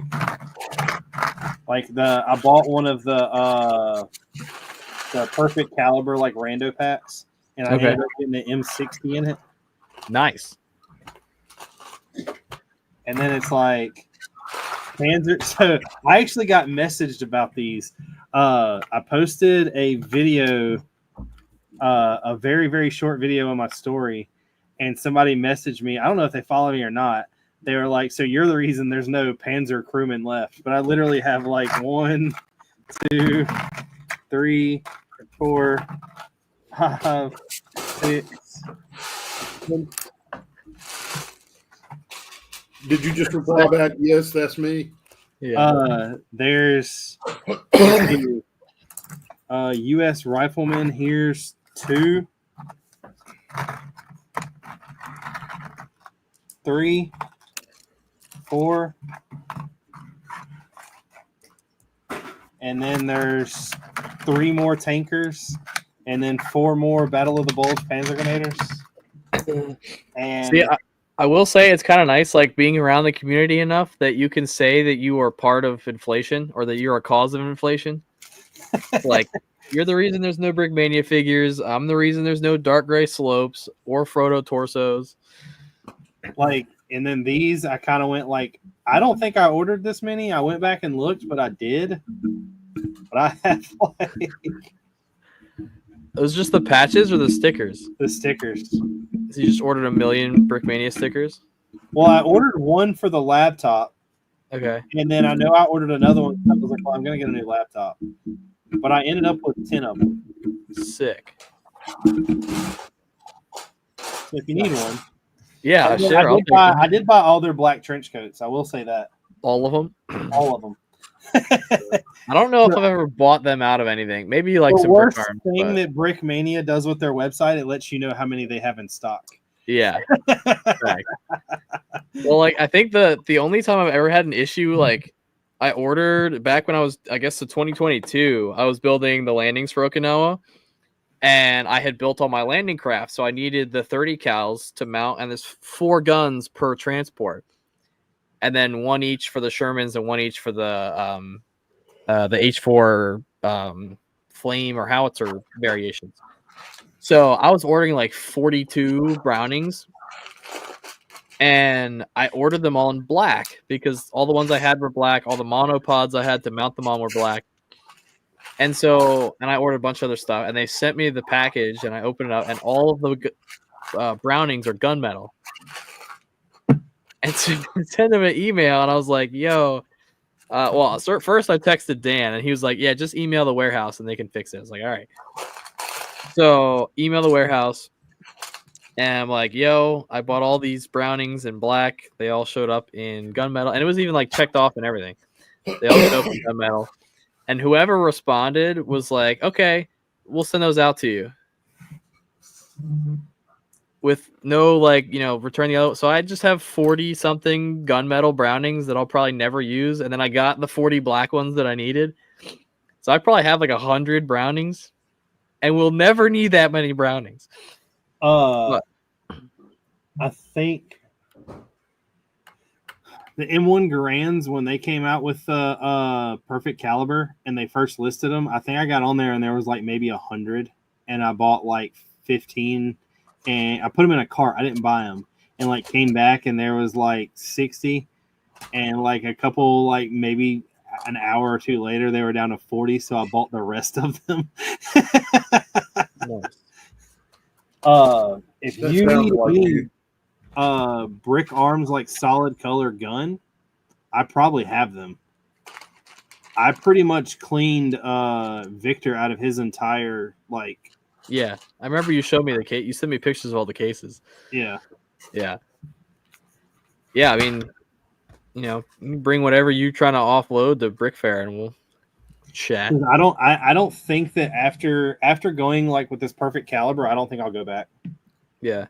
See, the only reason I'll probably still use the OG one, I mean, I still paint them, is because I don't feel like fronting the money to replace my entire collection with fucking perfect calibers. So well, the bad thing about this whole the Battle of the Bulges is really like a the 101st aren't. I can use them in a lot of different whatever. Sure. Same thing with the medics. The same thing with pretty much every American soldier I have. A lot of them, there's like maybe 20 that have snow on their boots, but okay, there was enough snow battles going on. Sure. All the Germans though, like 85% of them are going to be stuck for here. Yeah. I don't have like there's nothing else I can do with the Germans, so I may like I don't know if I'll sell them. I doubt I will, just because I know how I am. I mean, you'll hold on to and you'll just build something else with snow like 30 years from now. And you'll be like, wow, I have those somewhere, and go find them. Well, I've even thought about now I wouldn't be able to use all the figs, but I keep thinking about maybe doing a so I'm in the talks with like a couple of people about building an entire room on the back of my house dedicated just to Lego to get out of the basement. Mm-hmm. And one of the things I've thought about doing is having a section to basically, when I take a mock apart, rebuild something or use a part of it to put in there to memorize like that I've done it. To like do displays, kind of like how. Okay, yeah, no, I get what you're saying. When out of the castle, I kept the throne room. Yeah. From the city that I built, I literally have nothing. But yeah. I thought about building like maybe a little scene just where it shows like a Tiger 2 with like some crewmen out around it. But I don't like. There's so many tanks I have in this that are just like. I don't know what I'm gonna do with them. Yeah, I mean, I definitely plan like. So right now, I don't have a whole lot of space to do that, which is kind of another reason why I like building the little stuff. I think honestly, of all the mocks that I have built, like there really isn't anything that I would have just kept to keep. But when I build Shuri Castle, whether I do it by myself or make it a collab, the main hall, which will be my section, will stay built. And whether it goes to the museum for some time or just goes on a shelf somewhere, but that will stay built probably for eternity. I might even put it in I might even build like a glass case for it. Just because like, I mean, for anyone who's familiar with what Shuri Castle looks like, that castle is beautiful. And it's been destroyed 3 times. It got destroyed in the 15th century. And then again in World War II, and then again in like 2019, it burned down. And so they're rebuilding it. But that like whole property I'm trying to build, that'll be the last build for Okinawa. And the like however it ends up turning out, because I'm going to put a lot of effort into that and making sure that it's designed and scaled properly. That will for sure remain intact for at least a long time. The only problem I have with displaying straight minifigs,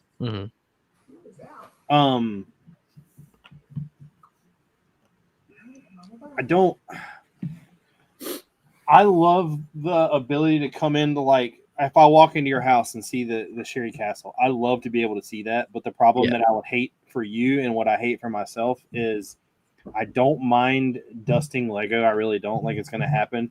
But leaving figs out, I don't know what it is about it. Yeah, I probably wouldn't leave any figs on it. It would probably just be the castle. Like, I will say right now, so like there's certain things, like all the sets, I mean, I guess for instance, like all of the Star Wars dioramas, right? They have figures. But those are like part of the scene. Like they're not just standing there. I will admit I do currently have base plates of Mandalorian and Imperial Super Commandos from the however many of those battle packs I bought, just lined up for a build that I was like, yeah, I'll do that, and still haven't done. Yeah. But like that's definitely, I don't know. I don't think there's could ever be anything that I would keep outside of maybe like some small vignettes. Like if I wanted to display like Lando's figures and built little scenes for each of them, like I would do that. Like I wouldn't just put them all on a base plate and just be like, here, look at my figures. Did you see the boxes that I got? I don't know. So like these things, I had this idea when I was talking to Lando a couple of like months ago. Haley actually found these on Temu. Of course, they're not Lego, but I have all the Mario figs. Okay, yeah, I think you were showing me that the last time I was on. So yeah, so like I thought about doing these for like Lando's figs and for stuff because I'm not worried about them in here. They're not going to get dusty. Yep. Yeah, I don't really mind dusting stuff either. And like honestly, like I mean, I keep a brush, and now I just got a little fancy new like handheld vacuum. Did you get the one from what you call it? I don't know. My mom randomly came home from the store. She was out shopping, and she's like, "Here, I got a vacuum." I was like, Oh no, "Okay." this is like God, what is the name of that, Gene? Clean my Lego. Yeah, no, clean my bricks. Yeah, clean my bricks. The vacuum cleaner. They sent me one and was like, if you would like to do a video on this, and I immediately was like, yeah, I'm not doing a video on this. And Haley came down here like a month and a half later, and she pulled it out of the box, and she was like, is this what they sent you? I was like, yeah, I never did a video on it. She was like, does it work? And I was like, I don't know. And she turns it on, and it actually works like extremely well, Nice. like ridiculously well. Yeah, I've always used I had like a big paintbrush that I always used to like dust it off, and I brought it with me to shows because I've I mean, it just sits in my basement, and then I got the dog and everything else. Like it gets pretty dusty down here. Tori uses some kind of makeup brush. That's what Yeah. I use. So, but like it gets difficult, especially when there's like pieces that aren't fully attached, because then you start dusting stuff and stuff's going off. Like there was a plate that came off of Mount Ye. It was attached to a section and it like inside the section wrapped in plastic, it had come off, and I could not figure out where it came from. And it stayed off the entire time, the entire lifespan of that. And I also found out at Brick Fair there were like 3 different parts that were olive green, not dark tan, and I had no idea. Could not tell. I still want to get Gene to build a mock. That's what I want. I want Gene to build something that doesn't have like, I don't know, something crazy. He's got all the construction vehicles. Build a building being built. I've done that. I thought about doing a custom crane to the right scale of the modulars and put it back here on the shelf with Tori's modulars. There you go. You should have it like lifting a whole entire floor off of one of them. Yeah, but if it fell, she would probably kill me. You just put like a trans clear shelf under it. I don't know that. So I will tell you, the one of the first Technic sets I got there was a 3-in-1 Technic set, and it did a dump truck. It was kind of pickup truck size, but it was a dump truck. It did several other things. It did a front end loader. When I got the big red crane, the one that everybody's built, as soon as I built it, I put the Technic set together, and then I lifted up the old 1980s Technic set and had it hanging from the red crane for the longest time. Nice. Then we had a kid over here that helped us in the store some, and he kept wanting to monkey with it, so I took it off of it. Yeah, that's probably for the best. I don't know that I would like. People tell me all the time to suspend the airplanes, like from the ceiling, and I just can't bring myself to do it. Yeah, don't do that. I don't know. I think the worst downfall of a Lego set that I can remember, if either of you are familiar with the 2008 animated Clone Wars movie and the Battle of Teth. One year for Christmas, it was probably 2008 or 2009, and I got the first Clone Wars ATTE that came out. Mm-hmm. And so, having watched that movie, I was recreating the Battle of Teth and like walking it up the wall. And I just remember like going to make it take another step and just like it falling and just destroyed. I don't think it ever got rebuilt. I think I like kind of put it back together with what I could find. There's no way it was 100%, and it just stayed that way. And now I've got 2 of them sitting right here, or at least I got this is the newer one, the 2021, I think. Yeah, 22 or 21. I've got it. So I got 2 of those. I didn't buy either of them, but I've got 2 of them. I've got I got 2 empty shelves down here right now, believe it or not. Well, I take that back. I got 8 empty shelf and then one that has the Ghostbusters firehouse sitting on it. Okay. My goal is to. I've got another shelf right here that's pretty much empty. It's got the sets that I've built in the last couple days. Okay. I don't know if I showed you this yet. I don't have the figs to the SDKFZ because I put them in the box already. But the new pre-order they just released that they had finally shipped out. Yeah. This is the Greyhound. It'll focus. That's pretty. It's pretty neat. It's got like the hatches, of course, and everything. It's got a lot of printed like ammo crates. Yeah. And then the SDKFZ. That's nice. And it comes with the Yeah. The flak. The only problem that I'm going to have with this is I'm going to have one that is printed and the rest are not. Oh no. But yeah, third world problems, right? Yeah. Well, I saw somebody, I don't even remember who it was. And I guess it's kind of like completely changing the subject, but like as like a at every show they go to, like people that they meet or people that they're friends with or whatever, they have like stacks of like 1x6 bricks and they have everybody sign one. And then they just have like a wall of like all the people they've met and hung out with and everything like that. I was like, that's a cool idea. I was like, I might start doing that. Yeah. I used Duplo 2x4s. It all started because I think Shy does it too. I even went on here one night and I was like joking and I was like, whoever what is it called? Donates any kind of money, I'll write their name on a random like Duplo. And somebody named Elon Musk donated like $2. Nice. But yeah, it's the only problem I have with this is like it's not easy to find out like what to do with these. Like I thought about doing just a wall of them. Yeah. I don't know. Yeah. I've got a huge box. It's like a tackle box, but it's just one big like box, full of nothing but pieces that are minifigs or stuff that I've gotten from people. Yeah. Like if they have like a brick with their name printed on them, or like a sig fig or something like that. Yep. Yeah. Only within the last couple of years have I really started like making shows, social events, and like meeting people. Because then again, too, like my social media stuff has only really started to kick off the last like year or two. But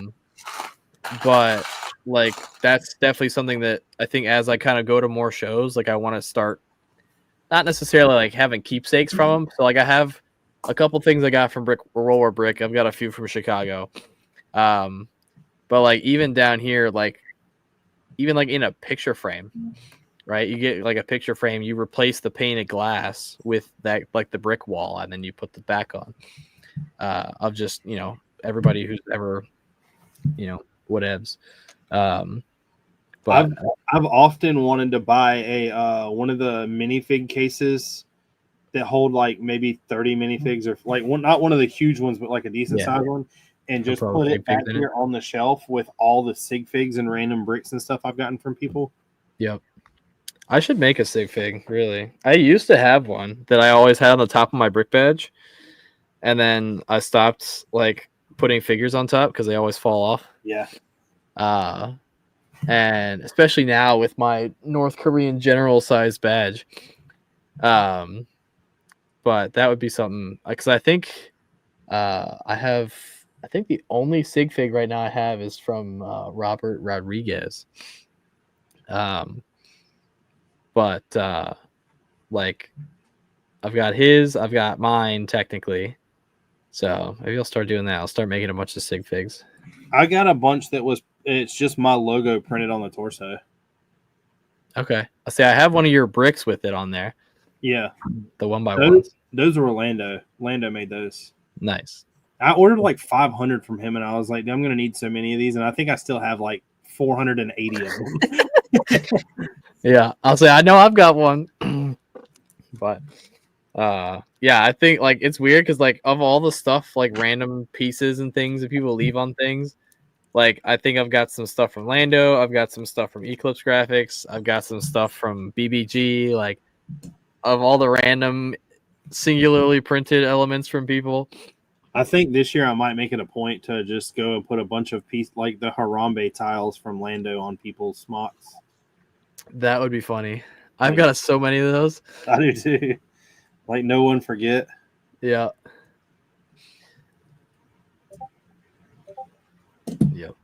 I've got to clean up some more down here as far as shelves. I think I was fully convinced that I was going to take apart all my pirate ships. Yeah. And just store them away. Intact. And well, I took the Black Pearl over here and I started to like pop it apart. And then like I saw the announcement for the new one. So I don't know what I may still take them apart. Yeah. Well, you just take apart those and then you just leave the new Black Pearl and the old Black. Well, the only thing is the only ones on the shelf. That one is the other the other Pirates of the Caribbean. That's the I don't have the Queen Anne's, but that's the Silent Mary. And I have a massive instruction set that someone bought for me from some website. It's like a 4,000 piece. God, which one is it? The one that Davy Jones was in. Oh God, what is it called? I don't know. Well, he's in a bunch of them, right? He's in like but it's like one of his ships. The Dutchman. Yes. The Flying Dutchman. Yeah, the Flying Dutchman. I've got a huge mock for a Flying Dutchman one. Okay. Yeah. Yeah, I watched Pirates of the Caribbean for the first time like 2 or 3 years ago, I think. What? Well, so growing up, like there was something about skeletons and like that kind of stuff that I just could not handle as a kid. And so like I just kind of like swore off all of those kinds of movies until I was literally like 15 or 16. It's great. You're swearing off skeletons, but now you're building mocks that literally had like mass destruction. I mean, yeah. Well, I got over it. Like as a kid, I could not like if there was blood in a movie, I was not channeling the like fiction, not real like filter in my head, and I was like, "Oh my God, he's dead!" Like I watched The Matrix for the first time, and like years and years ago, and I mean it's been a long time since I've seen The Matrix, but one of the scenes somebody gets like gunned down, and I was like, I can't watch this anymore. I gotta stop. I honestly don't like the Matrix movies. They're not all that. Like my parents love them, but they're not bad. Yeah. They're just not, I don't know. They're not your favorite. Cosmic Bricks, Mr. Noah says that he can't say that I remember anything about Atten. Have you watched Skeleton Crew? I have not watched Skeleton Crew yet. Oh man. Is it good? I actually really, really like it. It's very like Pirates of the Caribbean Goonies feel, but with Star Wars. Okay. I'll say I've been watching Game of Thrones for the first time. What? Yeah. How are you just now watching Game of Thrones? So all right. So number one, we never had HBO growing up. So like that was the only one place you could watch it. And so I've seen like reels and clips and whatever on YouTube for the last decade. And I've wanted to watch it for so long. I've just never like gone out of my way to do it. And one of my coworkers has HBO, and so she gave me the login. So I've started watching it probably like 2 or 3 weeks ago. I'm already almost done season 5. What's the last thing you've seen? So the episode I just finished, Jon Snow and the wildlings are getting on Stannis' ships to go south of the wall. And he finds out his sword is dragon glass or whatever. Yeah. Which that whole like latter half of that episode like had me on the edge of my seat. But I'm like, I really want to watch the next one. But yeah, so I've been watching that. And what did you think about have you like gotten into the show? Like you're really paying attention? Yeah. How big did the red wedding mess with your head? Bro, don't even get me started. I probably watched that. I think I watched that the weekend before Christmas. And like leading up to it, I was like, okay, cool. And I watched that, I was like, oh my god, like they literally, for you not to like blood, Yeah. you sure would like do it in there. I texted my coworker and I was like, I just watched the Red Wedding. I don't know what I'm feeling right now. And she When was you like, see yeah. them kind of like go around and start like locking the doors. I kind of figured, well, because the first thing that happens is Bolton leaves the room, and then the River Run guy also leaves the room. And then so it's like just the Starks, and you're like, okay. And then Well, like it's like the important people were like everybody that was important in that room that wasn't a Stark left. Like they were like peacing out. Yeah. And then so like when he starts talking to Rob, and then like the immediacy of them stabbing Talissa in the stomach, and I was like, holy shit, like what is happening right now? And then everybody starts getting killed. I'm like, oh my god. And I was like, I texted my coworker and I was like, I want to watch another episode, but I need to emotionally recover from what I just watched. I don't think I watched another episode for like 2 or 3 days after that. I was like, I need a minute. That was like the one episode where I was just like, hold on a second. Like when he slits Homegirl's throat. Yeah. Stark's wife's throat. Yeah. And then just like keeps going on. Like that was pretty. Yeah. Yeah, because like she grabs Frey's wife, slits her throat, and then the guy grabs her and slits her throat after Rob is like crawling over Talissa's body and then dies. Yeah. Like Jesus. It literally goes from like all the Stark members down to like 2. Yeah.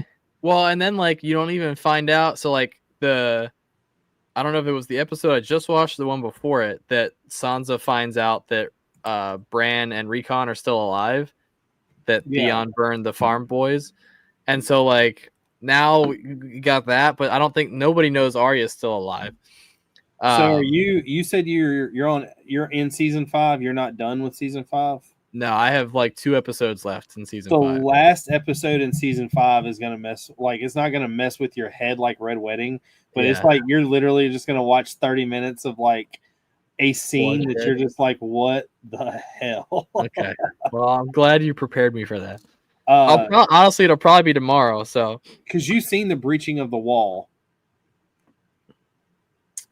like the giant breaching the wall, like when the like basically them going on the other side. Oh yeah. You seen trying to like think of where it's at. So if you're in season 5, Ari's still messing with the black and white, right? Yeah. She just got the like dock. Yeah, from the house. Yeah. Yep. So yeah, whenever the final episode of season 5 is, you'll see like 2 things that are pretty crazy. Okay.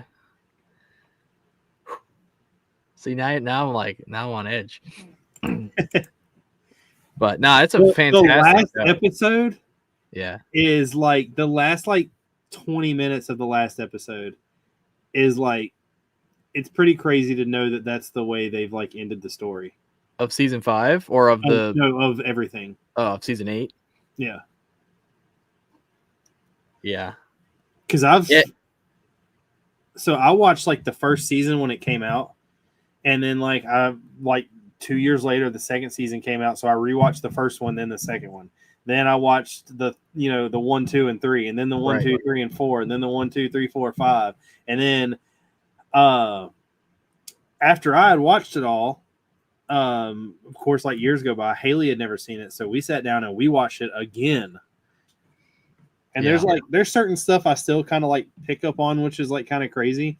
There's other shows that I think have done a lot to like steal some ideas in a way.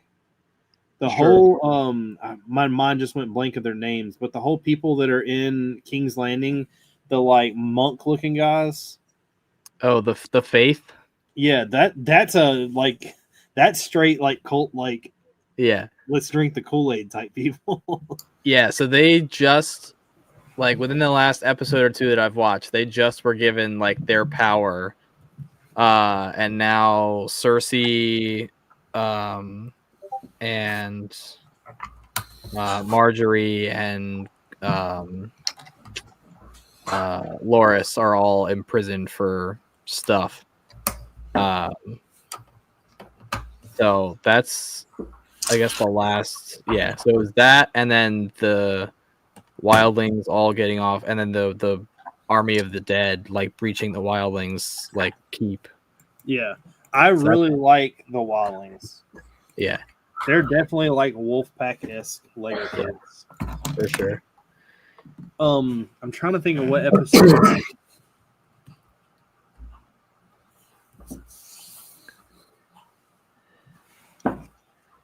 Yeah, it's weird because like a lot of times, like especially with shows and like music and stuff, like I'll turn something on that I've seen or heard before while I'm down here, so that I don't really have to be paying attention. But with that, like I want to be watching and like paying attention, so I'm just carving out hours of my day, just sitting there watching Game of Thrones. Tori does that all the time. Yeah, You know, she's pulling orders tonight, watching Indiana Jones for about the 470,000th time. there you go. Yeah, I'll turn on like Ted Lasso. It was just something rolling. Yep. Yeah, I'll put on music or I'll put on like Ted Lasso or a movie or something, and just let it rip in the background. Marty, you've seen. Trying to think of what season this is. So it says this is in season 4. So you've seen Lisa fall down, get thrown out of the tower. Liza? Yeah. Yeah. Whenever she gets his little finger. My little finger, yeah. Yeah, that's pretty crazy. Yeah. I kind of saw coming. That was Yeah. That was pretty apparent. Littlefinger's a weird character in there though. Like he really is. Well, so one of the downsides I think to like having seen so much like reels and stuff about it on the internet is that like I know so many of the characters who die. And so like when like Tywin's death scene when he gets crossbowed on the toilet, like I had seen that scene, so I knew Tywin died at some point. I just didn't know when. I did not know about the Red Wedding. But like I knew Ygritte died. I knew there were a couple of ones that were like I was just kind of like waiting for it to happen. But one of the things that I didn't realize is that Dario Naharis, that he's in the like one episode in season 2 as the one actor, and then as soon as season 3 starts, he's the completely different actor. And I was like, because they talking to him like, who is this guy? And then they call his name. I was like, oh, okay. The main thing to understand about Game of Thrones is like the minute you like a character, they're dead. Yeah, pretty much. Like, if you, I'm not gonna like ruin it for you, but at the end scene, there's literally 2 characters that have not died in the whole show. The whole story. I don't think you've got the one. So have you ever seen? I'm trying to think of a show.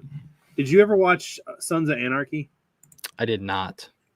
So I watched that multiple times, and there's only one. There's like a death in that show that really like got to me. Like I was like, holy crap. Yeah. There's one death in Game of Thrones, believe it or not, that got to me. Let me see when this happens before I ruin this for you. Okay. Yeah, I'll say if I haven't gotten there, don't tell me yet. I don't think you have. I honestly think it's in season. I think it's in season 7. Okay. All right. Well, I still got ways to go to get to season 7, but yeah, I don't like. I had like right before the Red Wedding, I was like, okay, I really like Rob. I really like Lady Talisa. Catelyn's a vibe, and then like they all fucking die in the next episode. I'm like, that's unfortunate. Lord Varys is one of my favorite characters. Yeah, he's funny. Yeah.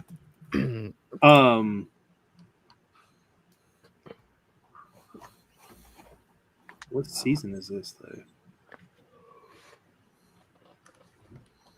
All right, so it's in the final season. You haven't seen it yet. Okay. Yeah, I've got off until next Wednesday when I start this new job, so I'm probably going to be binging quite a bit. So what is the new job? I'm going to be working as a pastry supervisor in DC. for a big corporate kitchen. Oh wow. Should be fun. It's a very new challenge for sure, but one that hopefully I'm up for. But should be a good time. I was trying to apparently my first day was supposed to be today. But I was going through kind of a roundabout process because I knew somebody down there. And so I never really got any like concrete like details on start date, hours, any of that. And they sent me an email yesterday. And we're like, so happy to have you starting with us. I was like, thought I was starting next week. So clear that all up this morning, but I won't say I didn't wake up to a heart attack this morning. What's going on, Brits Builds? He says, hi, everyone in the chat and the panel, and Happy New Year. Dropping by to leave a like. Happy New Year. I will say that, like, going back to, like, Game of Thrones, because Gene's never seen Game of Thrones either. I tried to get them to watch, like, Star Wars and stuff like that, and they just... You haven't seen Star Wars? I've seen parts of it. Not What? the I'm gonna say bad words. I'm not gonna say bad words. So Haley finally decided to watch Star Wars, and I've got her to watch episode 1 and 2.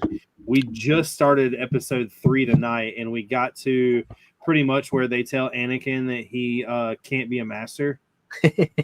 Yeah, He's like whining and complaining. it's a good scene. Yeah. This is outrageous. It's unfair. I'm gonna whine some more. Yeah. No, me and a bunch of my friends are already like looking for live orchestra tickets if they re-release it. Like I just imagine sitting in a theater and listening or like watching the interceptors fly in, and then the Battle of Coruscant music starts playing with a live orchestra. Oh, bro, that would be a whole nother kind of goosebumps. I did watch the John Williams documentary they put on Disney Plus. Yep. I didn't realize that he done like he's literally done the Goonies, Pirates of the Caribbean, Indiana Jones, Star Wars, Jaws, like all of the above. He also did The Adventures of Tintin.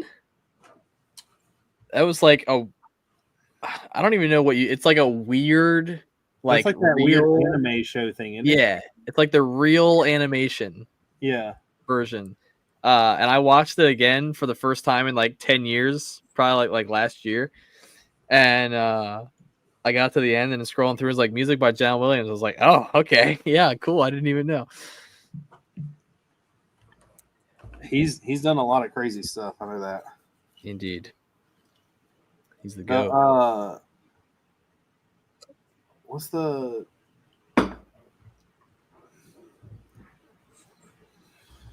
Oh God, what's the guy's name? The orchestra that did the Metallica. Have you ever seen that? I think it's called like S&M. The orchestra done the entire Metallica like album. That was pretty cool. That sounds cool.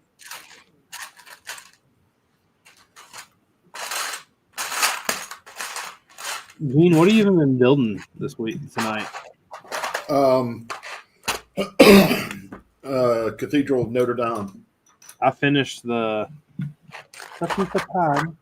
Nice. Peter Pan. I just got this. But this is one of the ones I had inventoried for Bricklink. Nothing's in bags. It's all sorted by piece type. So it makes the build take 5 times as long. Nice. Yep.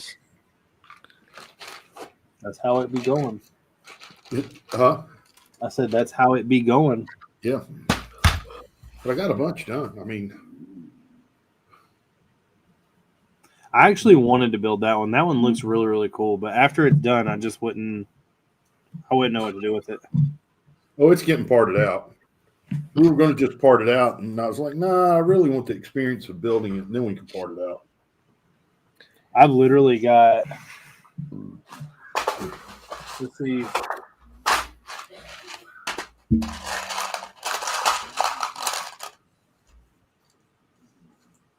I mean, so we have been parting out a lot of stuff lately, basically cleaning up real estate to be able to buy more Lego to do more. I got 33 sets down here that are unopened. Wait. 40. Sorry. But a lot of this stuff I don't like. I don't even know why I have it. I've got a whole stack of a pool table pretty much that's going to Gene's house Friday. Nice. I'm not doing anything with this stuff. I'm not like I was like I'm going to break it open and take out the pieces that I may need or may use, and I just don't see a point in it. Yeah. Yeah, I think the only set I have down here that's not built. Well, actually, I have two. I have the second copy of the Droideka, and then I have the Creative Play Droid Builders set Oh that I yeah, only bought for the anniversary figure.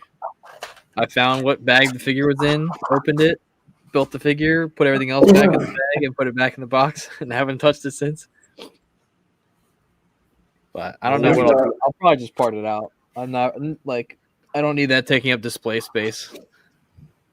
we've got 2 whole closets that are full of stuff that we haven't built. Yeah.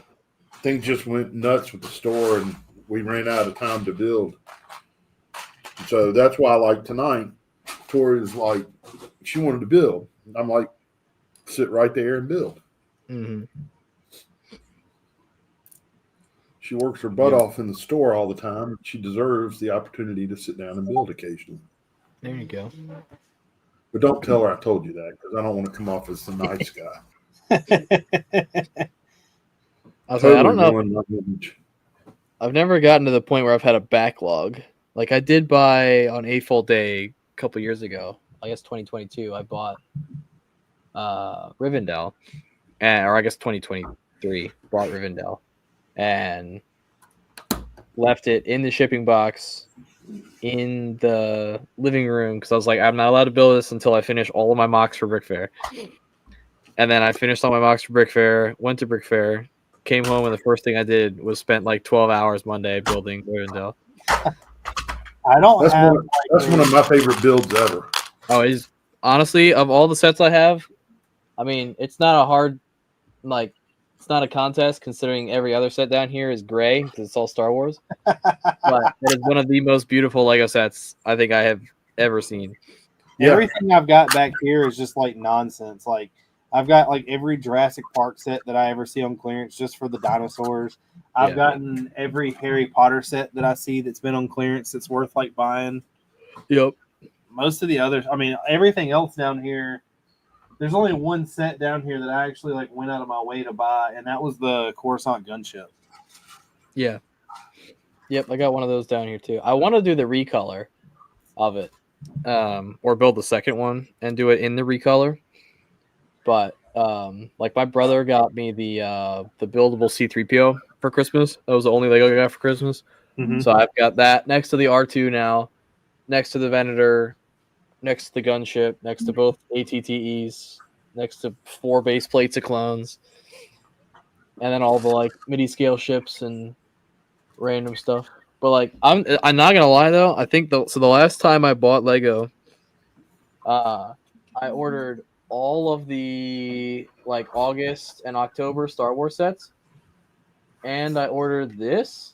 I ordered the Minecraft crafting box or crafting table, and I think this is the only set that I was like actually looking forward to building because We like just we had parted all the. So what? We just parted several of those out. Yeah.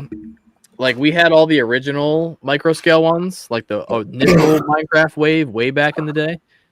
And so this is kind of like a throwback to that. But like also that it looks like a crafting table. I've never been into Minecraft. Like I know about Minecraft, I've just never truly like been in it. Yeah. Dude, I played it all the time growing up. And we still every couple like usually like once a year, me and all my friends we just have that phase where for like 2 weeks do nothing but play Minecraft. I had a horrible Minecraft experience, so I never went back. Did you die? No, so I didn't even. This is gonna sound like really bad, but I started playing the game, and in order to understand it, I did like the free build just to see what I could do. Yeah. And I ended up getting into this, like, me and a buddy were playing, and we had a map to where we were building this massive castle that had, like, all of these underground, like, railroads and carts and everything that worked. There was, like, hidden rooms with switches. And I ran to the store one day and left the game up because the game was on my, like, I had invited him to play. And when I got back, the game was cut off. And I was like, oh, so I, like, cut it back on. And it told me the file was corrupted and couldn't ever be loaded again. So I just never played it. That is unfortunate. We had a similar. I don't think we didn't like leave it open or anything, but we had built a big city, and like me and like 8 or 9 of my friends for years. And in this city, like we basically they had updated the game, and so because the file was like as old as that version of the game was, it couldn't upgrade it. And so it wouldn't let us load that file anymore. We had probably put like 5 or 6 years worth of work into that thing, and we're like, all right, we're done. No moss. If you've never heard that story, have you ever heard of the game or played the game Ark? I have heard of it. I have not played it. So Ark is like a pure survival game. Like you literally get stuck with like you're on an island, you have no clothes, you have nothing, and you have to start from scratch. Well, I had like trained all these dinosaurs. I had all this stuff. I had literally, I mean, I bet I had maybe 30 hours in this game. Like I literally had dinosaurs getting me like resources. They were like I used mammoths to carry stuff. I had a whole entire castle area that I like built that had a big. They had something on there called Herbivore Island. So the dinosaurs that spawn there wouldn't be attacking at all. So anytime I wanted like meat, I'd just go kill one of them because it was easy. And they did an update on the game to where they put this new dinosaur in there. And the dinosaur was like the biggest dinosaur that the game had ever seen. So it was called like I think it was like the Giganosaurus or something like that. Giganosaurus. Of course it was. Yeah. Yeah. So I started reading all this stuff online about how there's a way to kill them that's really easy. You start shooting them, and when you run away, turn around, start shooting them again, get on a boat, and go out in the middle of the ocean. When you're out in the middle of the ocean, he'll come after you, he'll go underwater, and he'll drown. With each dinosaur you killed, you got the ability to, like, you go through their bodies or whatever, and you could take their skulls. Well, in my, like, house or whatever you want to call it, my mansion that I had, I literally had a wall full of dino skulls, and this is the only one like I did not have. So I shoot him, take off running, like go whatever. He goes down into the water. I'm like watching him or whatever. Well, all of a sudden he disappears. So I'm like, well, he died. So I swim underwater, like fighting all these like sharks and megalodons and crap to go down there. And I'm like, well, I don't see his body. I don't see like the loot left over, nothing. Come back up, like looking all around everywhere, and I see absolutely nothing. So like 10 minutes I searched. I'm like, whatever, I'll have to, cut the game off, save it, come back and do it again. So I go back to like my house area or my base area, and next thing I know, this damn thing comes out of the water and like just starts destroying my entire like compound. And as it's doing it, I'm like, what the hell? And like I see the things pop up at the bottom of autosave.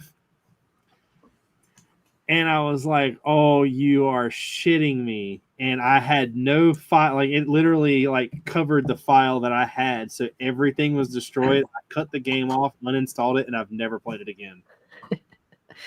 So, question. You said you played that game for about 30 hours? Yeah. Is that a lot? No. Okay. But it is on that game. Got it. You can get a lot done. Like I was like, is he saying that like that's a lot of time? Because I have nearly 7,000 hours in Destiny 2, which is inhumane, but it's fine. But yeah, I think the game. So, have you ever heard of Outriders? No. So it's a like third person. Are you? Oh, I guess. Are you familiar with Gears of War? Yeah. Okay, so it's essentially Gears of War, like third person combat. You're fighting alien type stuff. And when it came out, or in the beta and the trailers and everything was like, oh my god, it's a Destiny killer. Like it was meant to be a game to pull players from that.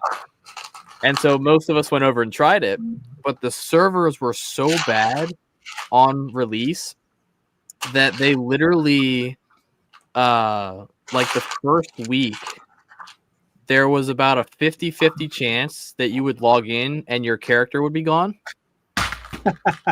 So like you could be playing your character, farming all this stuff, like resources, weapons, armor, all this stuff. And like you could log in and your character just be gone.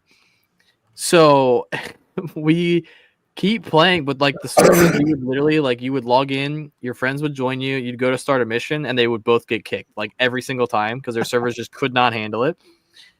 And so like we would take a break, the servers got better, so we got it back on, but they hadn't fixed the character problem. So me, a couple of my buddies, and my dad are all playing one day, and my dad logs in and his character's gone. And he's like, all right, well, I'm done. And I don't think he's gone back and played it since. And the rest of us, we kept playing. We never lost our characters, but the game was like coming from Destiny. So many games got the preluded title of Destiny Killer. And then all the people who play Destiny would go and try it and then realize that Destiny is just unique and better. And we'd all go back to Destiny. I played Destiny one time, and I never played it again because I thought it was a cheap knockoff of Halo. Fair. It's definitely different from Halo, in a lot of ways. But the game that I've had honestly the most hours in is probably either I think it was Forza 4 maybe. Forza 4 I beat like completely. Like I did all the endurance races, I did everything. I know that Call of Duty Black Ops 2 I probably am up there. Yep. Battlefield 1 I am probably really up there. Yep. I have so many memories from playing Battlefield 1. So I actually told this story the other day. So back on Battlefield 5, I think it was. 5 was World War II, right? Yeah. So there was the level, I don't remember the name of it, but you either started on like either side. There was like a mountain to one side that had like a bunker up top, and you can go down into the bunker. So I'm playing with a whole bunch of buddies from work. And I always normally like will run sniper. Like I don't know. I love the ability just to like lay and pop people off from far away. And I'm sitting there playing. We're all playing, and we play like 3 or 4 games together. The next match, I text one of my best friends, and I'm like, "Hey, I'm swapping to the other team." So I swapped to the other team, and I was like, "My whole goal is to find all of y'all and just like try to work y'all the entire game." Nice. So I'm like sitting there, and as I'm coming up the mountain on one side, I see these like guys up top that are hanging out that are shooting down. So what do? Immediately go into prone, pull up the rifle, and like see one of his head. And I play on hardcore, so I shot him, popped him, and he's down. Next thing I know, like 2 seconds later, his head pops up again. So I shoot him down again. Like next thing I know, his head pops up again. He's getting revived. I shoot him again, and all of a sudden, my buddy on the mic is like, "Will you quit freaking reviving me?" He's like, "He keeps shooting me," and I'm like, "Oh, that's you." Like I literally killed him like 3 or 4 times in a row, and that's every time they just kept defibrillating him right back up. Yeah, we always played. So me and my buddy always played Battlefield 1, and I always played support, and he always played medic. And I absolutely loved the Lewis gun with the AA sights on it. And so we would always play in game chat because in game chat it's so much more entertaining. And so we basically would play the game where like we would run up to, we'd go like super far past the objectives, and we would just start like laying into people. And if I got downed, he would just like in game chat just start shouting Geneva Convention. It's like they weren't allowed to shoot him while he was trying to revive me. Yeah, it didn't always work. But like on many occasions, it'd be like, you know, if you kill the medic, you're homo, like that kind of stuff. And so many times we would still just get absolutely destroyed. But then you'd have the times where they'd let him revive me, and then somebody would like absolutely just like shoot me in the head and just kill me. We're like, all right, well, so much for the Geneva Convention. But I remember I think it was, I want to say it was like maybe Modern Warfare 3. The old one? No, like the newer one or whichever one. Maybe it was Black Ops 3. I don't know. Whichever one DMZ came out in. Black Ops DMZ 3. was a game. Yeah. So when we would play that, that's like you would hear the most random stuff come out of our mouths like at all times. Yeah. Like just proximity chat, you'd hear like, "Don't shoot! I've got to revive my buddy." Yeah. All my gaming is more nerdy stuff. I do Farm Simulator and Flight Simulator. There you go. All that. Oh. And I do Formula One racing too. Okay. Well, it is late, guys. You ready to end this thing? Yeah. Well, it has been fun. We weren't here for a week, but all next week, or all this week, I'm going to be doing some little videos, getting some stuff prepared, start building. I will. The rest of this month, every guest we have coming on is new, so that's something I always look forward to, is meeting new people, getting to know them a little better. Do you have anything going on other than you building and staying at home watching Game of Thrones? No, that's about it. Nothing too crazy. Nope. Just what trying about to you? Work done on Hacksaw. I actually have to go back to work for the first time in 2.5 weeks.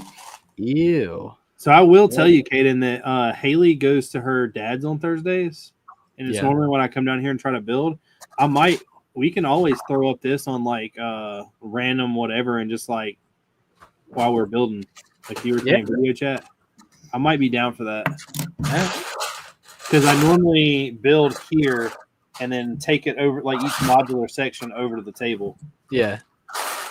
Yeah, I'm normally sitting like right here and then just running around all the bins.